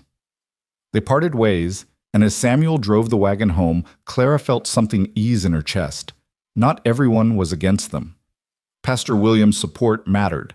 In a small town, the pastor's opinion carried weight. Maybe this wouldn't be as impossible as she'd feared. But that evening, reality came crashing back. They were just sitting down to dinner when someone knocked on the door. Samuel opened it to find a man Clara didn't recognize. Well-dressed, older, with sharp eyes and a calculating expression. Mr. Bell, the man said, my name is Marcus Webb. I'm an attorney from Cheyenne, and I represent the interests of the late Mrs. Bell's family. Clara's blood ran cold. Samuel's face went carefully blank. What can I do for you, Mr. Webb? May I come in? Samuel stepped aside reluctantly. Webb entered, his eyes taking in everything, the clean kitchen, the evidence of a woman's touch, Clara standing there with Thomas on her hip. His gaze lingered on her, assessing and dismissive. I'll get straight to the point, Webb said, pulling out a sheaf of papers. Mrs. Bell's parents have been receiving concerning letters from residents of this town, letters suggesting that their grandson is being raised by a woman of questionable character, and that you, Mr. Bell, have become entangled with this woman in an inappropriate manner. That's a lie, Samuel said, his voice dangerous. Nevertheless, the Hawthorns are concerned. They've asked me to investigate the situation, and, if necessary, to take steps to ensure their grandson's welfare. Webb looked at Clara coldly. Including removing him from this environment. The room spun. Clara clutched Thomas tighter, and the boy whimpered, sensing her distress. Samuel moved to stand between her and Webb, his hands clenched into fists. You're not taking my son anywhere, he said. That's not for you to decide, Mr. Bell. The Hawthorns are prepared to petition for custody if they believe the child is in danger. He's not in danger. He's happy and healthy and loved. By a woman who is not his mother? Webb's voice was cutting. A hired servant who has, according to multiple witnesses, insinuated herself into your household and your affections with suspicious speed? The Hawthorns believe, and frankly, I'm inclined to agree, that this woman may have designs on the Bell family fortune. There is no fortune, Samuel said flatly. This is a working ranch. We're comfortable, but we're not wealthy. Nevertheless, Webb set the papers on the table. I've been authorized to offer Miss Doyle a sum of $500 to leave this territory and never contact you or the child again. Additionally, the Hawthorns would like to take custody of Thomas until such time as you can prove you're capable of providing an appropriate environment. The words hit Clara like physical blows. They were trying to buy her off. Worse, they were trying to take Thomas. She looked at Samuel and saw murder in his eyes. Get out, Samuel said, his voice low and deadly. Mr. Bell, be reasonable. I said, get out! Samuel's shout made Webb take a step back. That woman has saved my son's life twice. She's given him more love in 6 months than most children get in a lifetime. And I'm going to marry her, and there's not a damn thing you or the Hawthorns or anyone else can do about it. So you take your papers and your money and your threats, and you get off my property before I throw you off. Webb's face hardened. Very well, but this isn't over, Mr. Bell. The Hawthorns will petition for custody, and when they do, every unsavory detail of this situation will be aired in court. Your son will be taken from you, and you'll have no one to blame but yourself. He left, and the door closing behind him sounded like a gunshot. Samuel stood frozen for a moment, then turned and slammed his fist into the wall, leaving a hole in the plaster. Samuel, Clara started. They can't take him, Samuel said, his voice breaking. They can't. He's my son. Clara set Thomas in his chair and went to Samuel, putting her hand on his back. They won't. You heard what he said. They're going to drag us through court. They're going to make you look like… He couldn't finish. Like what I am, Clara said quietly. A woman who came here with nothing and fell in love with your son and with you. She turned him to face her. Samuel, if they think buying me off will work, they don't know me at all. And if they think they can take Thomas just because we love each other, then we'll fight them. Together. Clara, you don't understand. If this goes to court, they'll destroy your reputation. They'll say terrible things about you. Let them. Her voice was steady now, certain. I don't care what strangers think of me. I care about Thomas. I care about you. And I'm not going anywhere. Samuel stared at her, his eyes wet. Then he pulled her into his arms and held her so tight she could barely breathe. I don't deserve you. Probably not, Clara agreed, making him laugh despite everything. But you're stuck with me anyway. They stood there holding each other while Thomas played with his spoon, oblivious to the storm that had just blown through their lives. And Clara made a decision. She would fight for this family. She would fight for Thomas and for Samuel and for the life they were building together. And she wouldn't let anyone, not Mrs. Fletcher, not the Hawthorns, not the whole judgmental town, take it away from her. The next few days were tense. Samuel consulted with Pastor Williams and the local sheriff, trying to understand what legal rights the Hawthorns actually had. The answer wasn't comforting. As grandparents, they could petition for custody, especially if they could prove the child was in an unsuitable environment.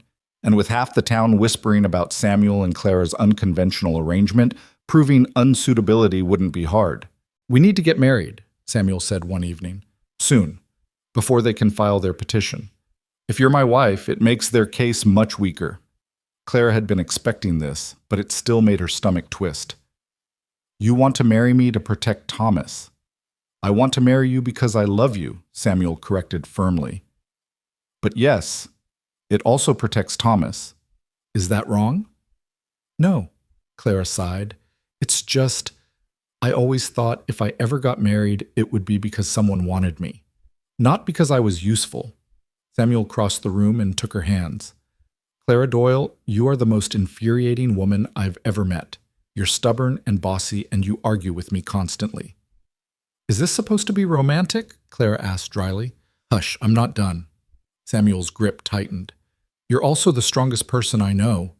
You're kind without being soft. You're generous without being foolish. You make me laugh when I thought I'd forgotten how. And when I look at you, I don't see someone useful. I see someone necessary. Someone I can't imagine living without. He paused. So yes, marrying you protects my son. But that's not why I'm asking. I'm asking because I love you, and I want to spend my life proving it to you. Clara's vision blurred with tears. You really mean that? Every word. She thought about Elizabeth, about the boxes in the attic full of a dead woman's things, about the life Samuel had lived before she came, full of grief and guilt, and she thought about the life they could have now, imperfect and complicated and real. All right, she whispered. Let's get married. Samuel exhaled like he'd been holding his breath. When? As soon as possible.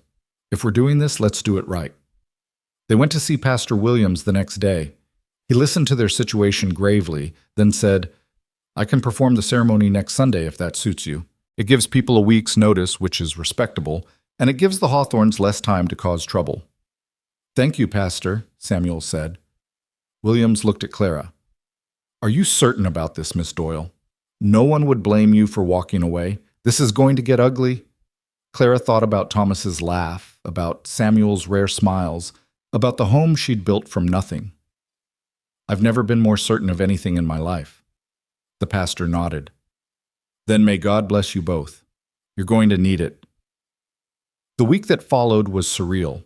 Clara cleaned the house from top to bottom, as if making everything perfect could somehow ward off disaster. Samuel rode into town to file the marriage license and came back grim-faced, reporting that Webb was already asking questions and gathering testimony from anyone willing to speak against Clara. What are they saying? Clara asked. Does it matter? It does to me, Samuel sighed. That you're too familiar with me. that Thomas calling you mama is inappropriate, that you've taken over the house like you own it, that you're... He stopped. That I'm what? That you're too big to be a proper wife, that I must be marrying you out of desperation or because I need a servant I don't have to pay. His voice was hard with anger. They're saying terrible things, Clara, things that aren't true and aren't fair. Clara felt each word like a knife, but she kept her face still. She'd known this was coming. Anything else? They're saying I've dishonored Elizabeth's memory, that I moved on too fast, that Thomas should be with family who actually care about him. Samuel's hands were shaking. I'm sorry. I'm so sorry you have to hear this. It's not your fault. Clara's voice was steady, even though her heart was breaking. They're scared of what they don't understand. A woman like me ending up with a man like you, it doesn't fit their story about how the world works. So they have to make me the villain. You're not the villain. I know that. You know that. That's what matters. Clara straightened her shoulders. Let them talk. We're getting married anyway. But that night, alone in her room, Clara let herself cry. She cried for the girl she'd been who'd believed in fairy tales. She cried for all the years of being told she wasn't good enough. And she cried because even now, even with Samuel's love and Thomas's trust, part of her still believed the things people said about her. She was still crying when she heard a soft knock on her door. Clara? Samuel's voice was quiet. Can I come in? She wiped her face quickly. Yes. He entered, carrying something wrapped in cloth. In the lamplight, he looked tired and worried and devastatingly dear. I heard you crying. I'm fine. No, you're not. And that's my fault. He sat on the edge of her bed, improper, but they were past worrying about propriety now. I should have protected you from this. Should have found a way to make people see what I see when I look at you. And what's that? Clara's voice was barely a whisper. Someone extraordinary. Samuel set the wrapped bundle between them and carefully unfolded the cloth. Inside was a dress, cream-colored, simple but beautiful, with delicate embroidery at the collar and cuffs. Clara stared at it. What is this? It was Elizabeth's. Samuel's voice was quiet. She bought it for our 5th anniversary. Said she'd wear it when she was thin enough, but she never... He stopped, took a breath. I found it after she died, still wrapped up, never worn. Clara's throat closed. Samuel, I can't. I mended it, he interrupted. Let out the seams, made it bigger. It's not hers anymore. It was never really hers. She bought it for a person she was trying to become, and that person didn't exist. He looked at Clara directly. But you exist. You're real and solid and here. And I want you to have it. For the wedding, if you'll wear it. Clara touched the dress with trembling fingers. It was beautiful, the kind of dress she'd never imagined wearing. Why? Because you deserve beautiful things. Because I want to give them to you. And because... His voice cracked. Because Elizabeth would have wanted this. She would have wanted someone strong to love Thomas. Someone who wouldn't break under the weight of other people's expectations. She would have chosen you, Clara. I know she would have. The tears came again, but this time Clara let them fall. She picked up the dress and held it against herself, and even without trying it on, she could tell it would fit. Samuel had taken care to get every measurement right. It's the most beautiful thing anyone's ever given me, she whispered. Samuel touched her face, wiping away her tears with his thumb. You're the most beautiful thing anyone's ever given me. You and Thomas both. And I'm going to spend the rest of my life making sure you know it. He kissed her then, soft and sweet, and Clara felt something settle inside her. The doubts were still there, probably always would be, but so was this love that was real and complicated and worth fighting for. I'll wear it, she said when they pulled apart. For you, for Thomas, for Elizabeth, and for me. Samuel smiled, and it transformed his whole face. Then I'll be the luckiest man alive. He left her then, and Clara sat alone with the dress in her lap, running her fingers over the embroidery. She thought about Elizabeth, fragile and desperate and lost. She thought about the woman she'd been trying to become, starving herself for an impossible ideal. And she thought about herself, solid and strong and finally being chosen. Thank you, she whispered to the ghost of a woman she'd never met. I'll take care of them. I promise. The dress seemed to shimmer in the lamplight, like an answer, like a blessing, and Clara folded it carefully, placed it in her trunk, and went to sleep thinking about Sunday, when she would put it on and become Samuel Bell's wife. Sunday morning dawned cold and clear, the kind of spring day that promised warmth but delivered mostly wind. Clara woke before sunrise, as she always did, but this time her hands were shaking as she dressed. Today was her wedding day. Today she would become Mrs. Samuel Bell, and everything would change. She went through her morning routine mechanically, started the coffee, checked on Thomas, who was still sleeping, stared at the dress hanging on the back of her door. In the growing light, it looked almost ethereal, like something from a dream. She touched it once, lightly, then pulled her hand back. She wasn't ready to put it on yet. Wasn't ready to be transformed into a bride. Samuel found her in the kitchen an hour later, already dressed in his Sunday best, a dark suit that made him look formal and handsome and slightly uncomfortable. He stopped in the doorway when he saw her still in her everyday dress, flour on her hands from making breakfast. "You're baking," he observed. The hands need to eat. Wedding or not, they still need to eat. Clara. Samuel came closer, took the bowl from her hands and set it aside. "You don't have to do this." Her heart lurched. "Do what? Bake? Get married. If you're having second thoughts, if this is all too much, we can—" "Stop." Clara cut him off, her voice firm despite the fear churning in her stomach. "I'm not having second thoughts. I'm just nervous. And when I'm nervous, I bake. It's what I do." Samuel's shoulders relaxed slightly. "You're sure?" "I'm terrified," Clara admitted. "Terrified that I'll walk into that church and everyone will be staring at me and judging me and thinking you're making a terrible mistake. Terrified that the Hawthorns will find some way to take Thomas anyway. Terrified that someday you'll wake up and realize you settled for less than you deserved." She took a breath. "But I'm also sure. Sure that I love you. Sure that Thomas needs me. Sure that this is where I'm supposed to be. Does that make sense?" "Perfect sense." Samuel cupped her face in his hands. "I'm terrified too. Terrified I'll fail you the way I failed Elizabeth. Terrified I'll say something wrong in front of everyone and embarrass you. Terrified that loving you this much means I have something to lose again." His thumb brushed her cheek. "But I'm also sure. So I guess we'll just be terrified together." Clara laughed, shaky but real. "That's the most romantic thing you've ever said to me." "I'm working on it." He kissed her forehead. "Now go get ready. Pastor Williams is expecting us at noon, and if we're late, Mrs. Fletcher will have a field day." Clara went upstairs to change, her stomach in knots. She washed carefully in the basin, pinned her hair up with hands that wouldn't quite stop trembling, and finally, took the dress from its hanger. It slipped over her head like water, settling around her body with a whisper of fabric. The fit was perfect. Samuel had measured carefully, letting out the seams so it draped properly over her curves instead of pulling tight. The cream color made her skin glow. The embroidery caught the light. She looked at herself in the small mirror above her washstand and barely recognized the woman staring back.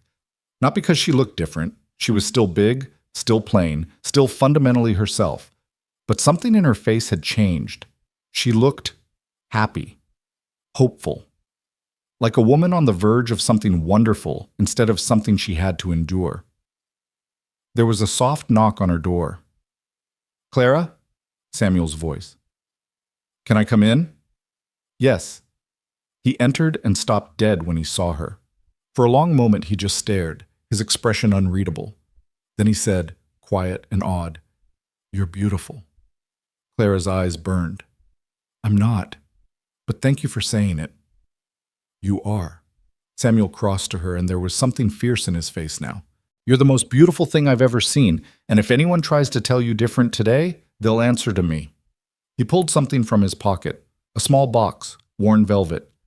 Inside was a ring, simple gold with a small pearl set in it. "It was my grandmother's," he said. "I know it's not much." "It's perfect." Clara's voice broke on the word. "Help me put it on?" He did, sliding it onto her finger with careful reverence. It fit like it had been made for her. Clara looked down at it, this physical proof that she was going to be someone's wife, and felt tears threatening again. "Don't cry," Samuel said softly. "You'll ruin your face." My face can't be ruined. It's already as good as it's going to get. Clara Doyle, if you insult my bride one more time, I'm going to have to defend her honor. Despite everything, Clara laughed. From who? Myself? If necessary. Samuel offered her his arm. Now come on, let's go get married before I lose my nerve. They went downstairs together. Thomas was awake now, dressed in his best clothes and babbling happily in Pete's arms. The ranch hand had volunteered to watch the baby during the ceremony, and he grinned when he saw Clara. You look real fine, Miss Clara, he said. The boss is a lucky man. Thank you, Pete. Clara kissed Thomas's forehead. You be good for Pete, sweetheart. Mama will be back soon. The word mama slipped out without thinking, but it felt right. More than right. Thomas patted her cheek and said, Mama back, and Clara's heart swelled so full she thought it might burst. The ride into town was quiet, both of them lost in their own thoughts. The sky was a brilliant blue, unmarred by clouds. The wind had died down to a gentle breeze. It was, Clara thought, a perfect day for a wedding, even if she was terrified. When they reached the church, there were more people gathered outside than Clara had expected. She recognized some faces, the blacksmith and his wife, the doctor who occasionally rode out to check on Thomas, several of the ranch hands who'd cleaned up and come into town for the occasion. But there were others too. Curious townspeople who'd come to gawk at the spectacle of Samuel Bell marrying his fat cook. Clara felt Samuel tense beside her. Ignore them, he murmured. They don't matter. But they did matter. Clara could feel their eyes on her as she climbed down from the wagon, could hear the whispers starting up like wind through grass. She kept her head high, her hand tight on Samuel's arm, and walked toward the church door. Mrs. Fletcher was standing near the entrance, her face pinched with disapproval. Well, she said loudly enough for everyone to hear, I suppose some people will do anything for security. Clara felt Samuel start to respond, but she squeezed his arm and spoke first. Yes, Mrs. Fletcher, some people will. I'm marrying for love and a home and a child who needs me. What did you marry for? The older woman's face went purple. Several people nearby snickered. Samuel made a sound that might have been a cough, or might have been a laugh, and Clara walked past her into the church with her head still high. Inside the church was simple but beautiful. Wooden pews, sunlight streaming through the windows, wildflowers someone had placed on the altar. Pastor William stood at the front, serene and welcoming. A handful of people were already seated. The doctor and his wife, several ranching families Clara had met in passing, and in the very back, looking uncomfortable, Garrett and two other ranch hands. But in the front pew, on the bride's side where Clara had no family to sit, were three women she didn't recognize. They were dressed well, but not ostentatiously, and when they saw Clara, they stood up. The oldest of the three, a woman with silver hair and kind eyes, approached her. Miss Doyle, I'm Margaret Thompson. Pastor Williams told me about your situation, and I thought you might like some support today. She gestured to the other women. These are my daughters, Anne and Elizabeth. We'd be honored to stand with you, if you'll have us. Clara was so stunned she couldn't speak. These women, complete strangers, had come to support her, to make sure she wasn't alone on her wedding day. The kindness of it broke something open in her chest. Thank you, she managed. I thank you. Margaret squeezed her hand. Every bride deserves people in her corner. Now go on. That handsome man is waiting for you. Clara walked down the aisle on Samuel's arm, and if her steps were shaky, no one mentioned it. When they reached the altar, Pastor Williams smiled at them both. Dearly beloved, he began, and his voice was warm and clear. We are gathered here today to witness the union of Samuel James Bell and Clara Margaret Doyle in holy matrimony. The ceremony was simple and traditional. Clara barely heard most of it. She was too focused on Samuel's face, on the way he was looking at her like she was something precious. But when it came time for the vows, her attention sharpened. Samuel, Pastor Williams said, do you take this woman to be your lawfully wedded wife, to have and to hold from this day forward, for better or worse, for richer or poorer, in sickness and in health until death do you part? I do. Samuel's voice was steady and sure, and his eyes never left Clara's face. And Clara, do you take this man to be your lawfully wedded husband, to have and to hold from this day forward, for better or worse, for richer or poorer, in sickness and in health, until death do you part? Clara took a breath. This was it. The moment everything changed, she could say no, could walk away, could save herself from the judgment and the whispers and the possibility of heartbreak. Or she could choose this imperfect, complicated, beautiful life with a man who loved her and a child who needed her. I do, she said clearly. I do. Pastor Williams beamed. Then by the power vested in me by the territory of Wyoming and Almighty God, I now pronounce you husband and wife. Samuel, you may kiss your bride. Samuel stepped closer, his hands coming up to frame Clara's face. Hello, wife, he whispered. Hello, husband, Clara whispered back. And then he kissed her, gentle and sweet and full of promise, and the small congregation erupted in applause. When they pulled apart, both of them were smiling so wide their faces hurt. They turned to face everyone, and Clara saw a sea of faces, some smiling, some neutral, some still disapproving. But she didn't care anymore. Let them disapprove. She was married. She was Mrs. Samuel Bell, and nothing could change that now. They were halfway back down the aisle when the church door burst open and Marcus Webb strode in, flanked by two men in expensive suits. Behind them, looking imperious and cold, were an elderly couple Clara had never seen before. The Hawthorns. Stop this ceremony, Webb announced. In the name of the court. The ceremony is complete, Pastor Williams said firmly from the altar. They're already married. Webb's face went dark. Then we'll have it annulled. These people are unfit. That's enough. The voice came from the back of the church, and everyone turned to see a woman standing in the doorway. She was small and elegant, dressed in black, with Elizabeth Bell's face and steel in her eyes. Samuel went pale. Hannah? Hello, brother, the woman said, walking down the aisle. Sorry I'm late. I would have been here sooner, but I had to come back from the dead first. The church erupted in chaos. Samuel stood frozen, staring at the sister he'd thought was dead for 3 years. Clara grabbed his hand, anchoring him, and Hannah Bell walked straight up to the Hawthorns with fury in her eyes. What exactly do you think you're doing? She demanded. Mrs. Hawthorne drew herself up. We're protecting our grandson from this woman who has clearly manipulated God. That woman, Hannah interrupted coldly, is now legally married to my brother, which makes her family. And if you think I'm going to let you swoop in and try to steal Thomas away from the people who actually love him, you're out of your minds. You're supposed to be dead, Mr. Hawthorne said weakly. Sorry to disappoint. I was in California, recovering from the fever that was supposed to kill me. I've been writing to Samuel for months, but clearly he never got the letters. She shot a look at Webb. I wonder why. Webb had gone pale. Hannah smiled, sharp and dangerous. Did you really think you could intercept my correspondence and my brother wouldn't find out? I may have been sick, but I wasn't stupid. I had copies of every letter sent through different channels, including the one where I explicitly stated that Samuel's new wife, whoever she turned out to be, had my full blessing, and that if the Hawthorns tried anything, I would personally ensure they never saw Thomas again. You can't do that, Mrs. Hawthorne protested. Actually, I can. Samuel is Thomas's legal father and guardian. I'm listed as secondary guardian in case something happens to him. And Clara is now his legal wife, which gives her parental rights as well. You have no claim here. You're just bitter because Elizabeth chose to marry Samuel instead of the banker you picked out for her, and now you're trying to punish him for her death.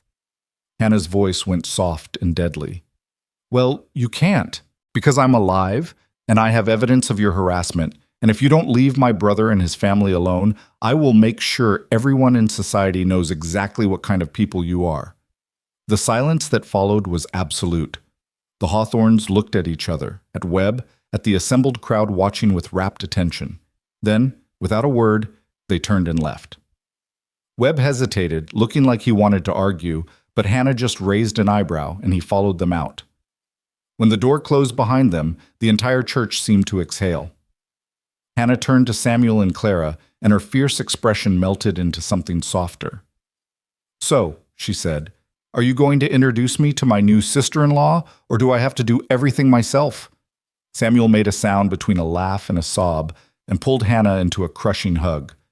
You're alive. You're actually alive. I'm alive. Hannah hugged him back, then pulled away to look at Clara. And you must be the miracle worker I've been hearing about. The The one who saved Thomas, twice. Clara nodded, not trusting her voice. Hannah studied her for a moment, then smiled. You're exactly what I hoped for. Strong and solid and real. Elizabeth needed someone soft, but Samuel needs someone strong. Someone who won't break under pressure. She held out her hand. Welcome to the family, Clara. I'm sorry I couldn't be here sooner. Clara took her hand and something in her chest loosened. Thank you for coming, for... She gestured helplessly. For all of it. Don't thank me yet. You're stuck with me now. I plan to visit constantly and spoil Thomas rotten and generally make a nuisance of myself. Samuel was crying now, not even trying to hide it. I thought you were dead. I thought I'd lost you. You didn't lose me. You'll never lose me. I'm too stubborn to die. Hannah looked around at the congregation, most of whom were still staring in shock. Now, is someone going to throw these two a proper wedding reception, or do I have to organize that myself too? Margaret Thompson stood up. My home is just down the street. We'd be honored to host. Perfect. Hannah linked arms with Clara on one side and Samuel on the other. Come on then, let's celebrate. It's not every day my brother marries the best thing that's ever happened to him. They walked out of the church together into the brilliant spring sunshine, and Clara felt like she was floating. Married, safe, with a sister-in-law who'd come back from the dead to defend her. It was too much to process, too much to believe. The reception at the Thompson house was small but warm. Margaret and her daughters had somehow conjured food and drink, and people from the church filed in, curious and celebrating. Samuel kept Clara close to his side, one arm around her waist like he was afraid she might disappear. Hannah held Thomas and regaled anyone who would listen with stories about Samuel as a boy, making him blush and Clara laugh. But the best moment came when they were finally alone for a moment on the Thompsons' back porch. Samuel pulled Clara into his arms and just held her, breathing her in. We're married, he said, like he was testing the words. We're married, Clara confirmed. And Hannah's alive. She's alive. And the Hawthorns are gone. They're gone. Clara pulled back to look at him. We won, Samuel. We actually won. No. Samuel touched her face gently. I won. The day you stepped off that stagecoach and decided to stay. That's when I won. Clara kissed him, there on the porch with the spring sun warm on their faces and the sound of laughter drifting through the windows. Take me home, she whispered. Take me home to our son. They left the party early, collecting Thomas from Pete and Hannah, promising to visit in a few days once she'd settled in at the hotel. The ride back to the ranch was peaceful, Thomas drowsing in Clara's lap, Samuel's hand covering hers on the wagon seat. When they reached the house, Samuel lifted her down with careful hands. Welcome home, Mrs. Bell. Mrs. Bell. Clara's name now. Her identity. Her future. They went inside together, and Clara looked around at the kitchen she'd cleaned and organized, at the curtains she'd sewn, at the herbs hanging by the window. This was her home. Really, truly hers now. I should get dinner started, she said. No. Samuel took Thomas from her and settled him on his blanket with his toys. Tonight, you rest. I'll cook. You'll burn the house down. Then we'll eat burned food together, as a family. He pulled her close. You've taken care of us for months, Clara. Let me take care of you for one night. So Clara sat at the table and watched her husband move around her kitchen, clumsy but trying, and felt peace settle over her like a blanket. This was real. This was hers. Not because she'd manipulated or schemed or made herself small, but because she'd been herself, big and bossy and strong, and that had been exactly what Samuel and Thomas needed. The food Samuel made was terrible. The bacon was burned and the eggs were rubbery, and the biscuits were somehow both raw and overdone. But Clara ate every bite and praised it like it was a feast, and Samuel laughed and promised to stick to ranch work from now on. After dinner, they put Thomas to bed together. Samuel read from the Bible while Clara rocked the baby, and when Thomas finally drifted off, they stood over his crib for a moment, watching him sleep.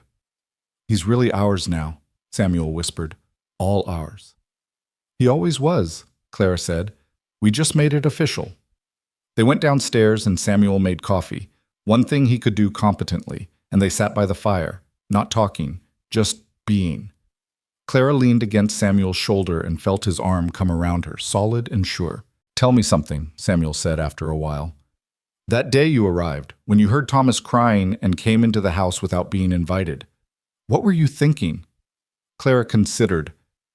I was thinking that no baby should cry like that alone, that whatever job I'd come here to do, it could wait until I knew he was safe. You could have just walked away, could have gotten back on that stagecoach and found work somewhere else. I could have, Clara agreed, but I didn't want to. Even then, scared and uncertain as I was, I knew this was where I was supposed to be. Samuel kissed the top of her head. I'm glad you stayed. Me too. They sat there until the fire burned low and the night grew deep around them. When they finally went upstairs, to Samuel's room now, which would be their room, Clara felt no nervousness, no fear, just rightness. This was her husband. This was her home. This was her life. Samuel helped her out of the cream dress with gentle hands, hanging it carefully so it wouldn't wrinkle. You look so beautiful today, he said. I wish I had words to tell you properly. You just did. Clara turned to face him. I love you, Samuel Bell.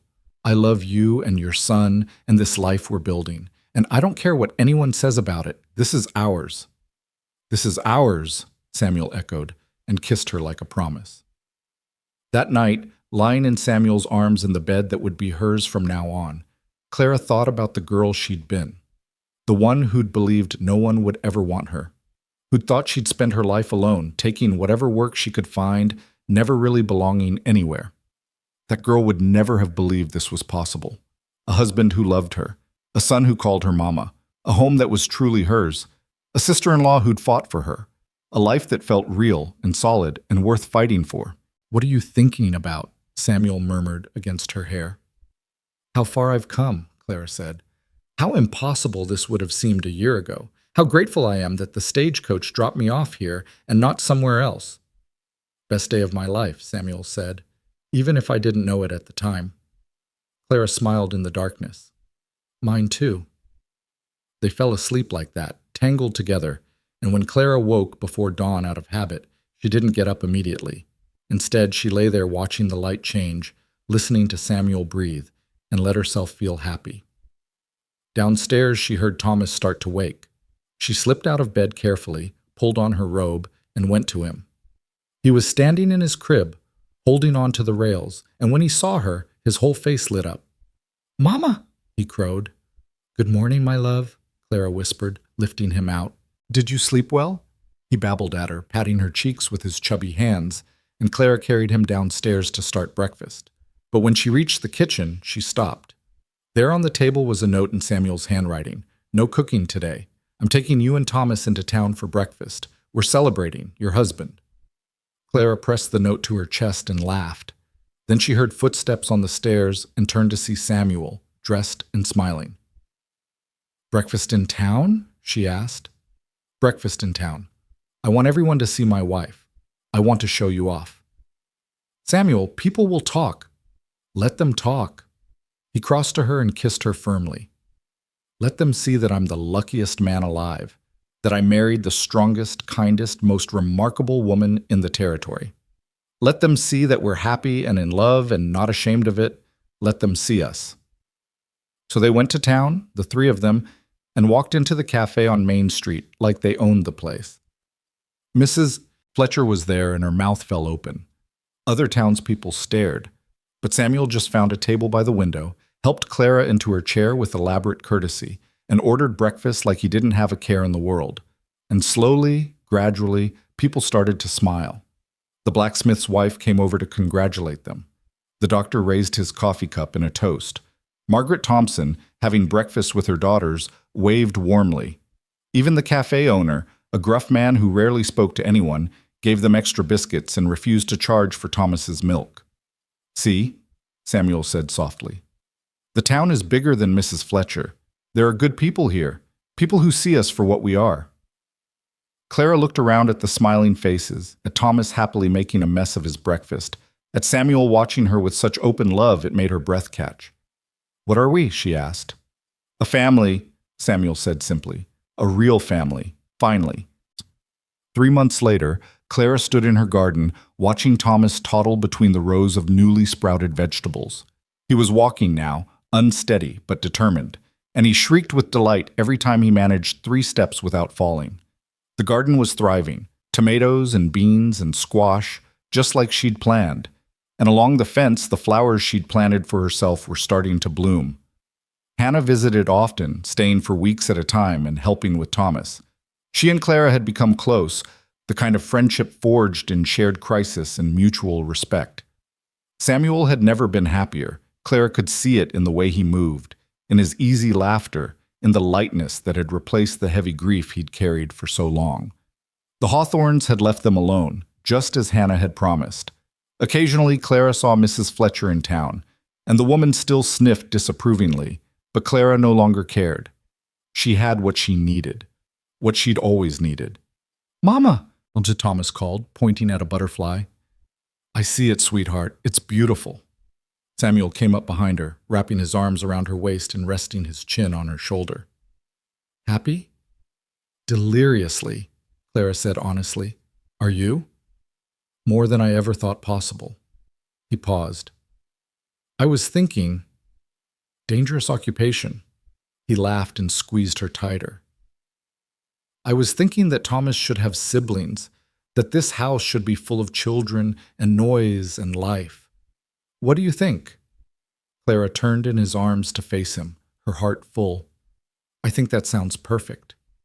He kissed her there in the garden, with Thomas playing at their feet and the flowers blooming and the whole world spread out before them full of possibility. And Clara thought about how strange and wonderful life was, how you could start in one place, alone and unwanted and convinced you'd never be enough, and end up somewhere completely different, loved and necessary and exactly where you belonged. "Thank you," she whispered against Samuel's lips. "For what?" "For seeing me, for choosing me, for letting me stay." Samuel pulled back to look at her, his expression serious. "Clara, you have it backwards.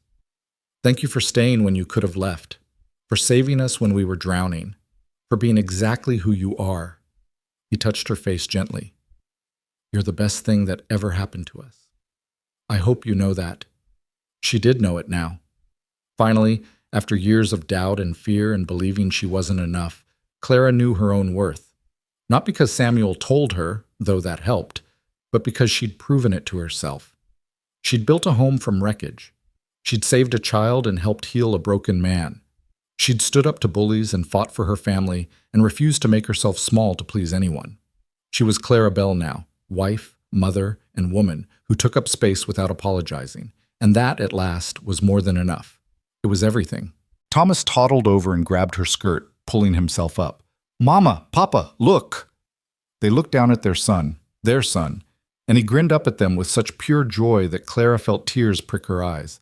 Good tears this time. Happy tears. "We're looking, baby," she said. "We see you." And she did see him, saw Samuel, saw the life they'd built together from nothing but need and love and stubborn determination, saw the future stretching out before them, full of ordinary miracles and everyday happiness. The stagecoach had left her in the dust all those months ago, and she'd stood alone before a ranch where no one came to greet her. But she wasn't alone anymore. She was home, and that made all the difference.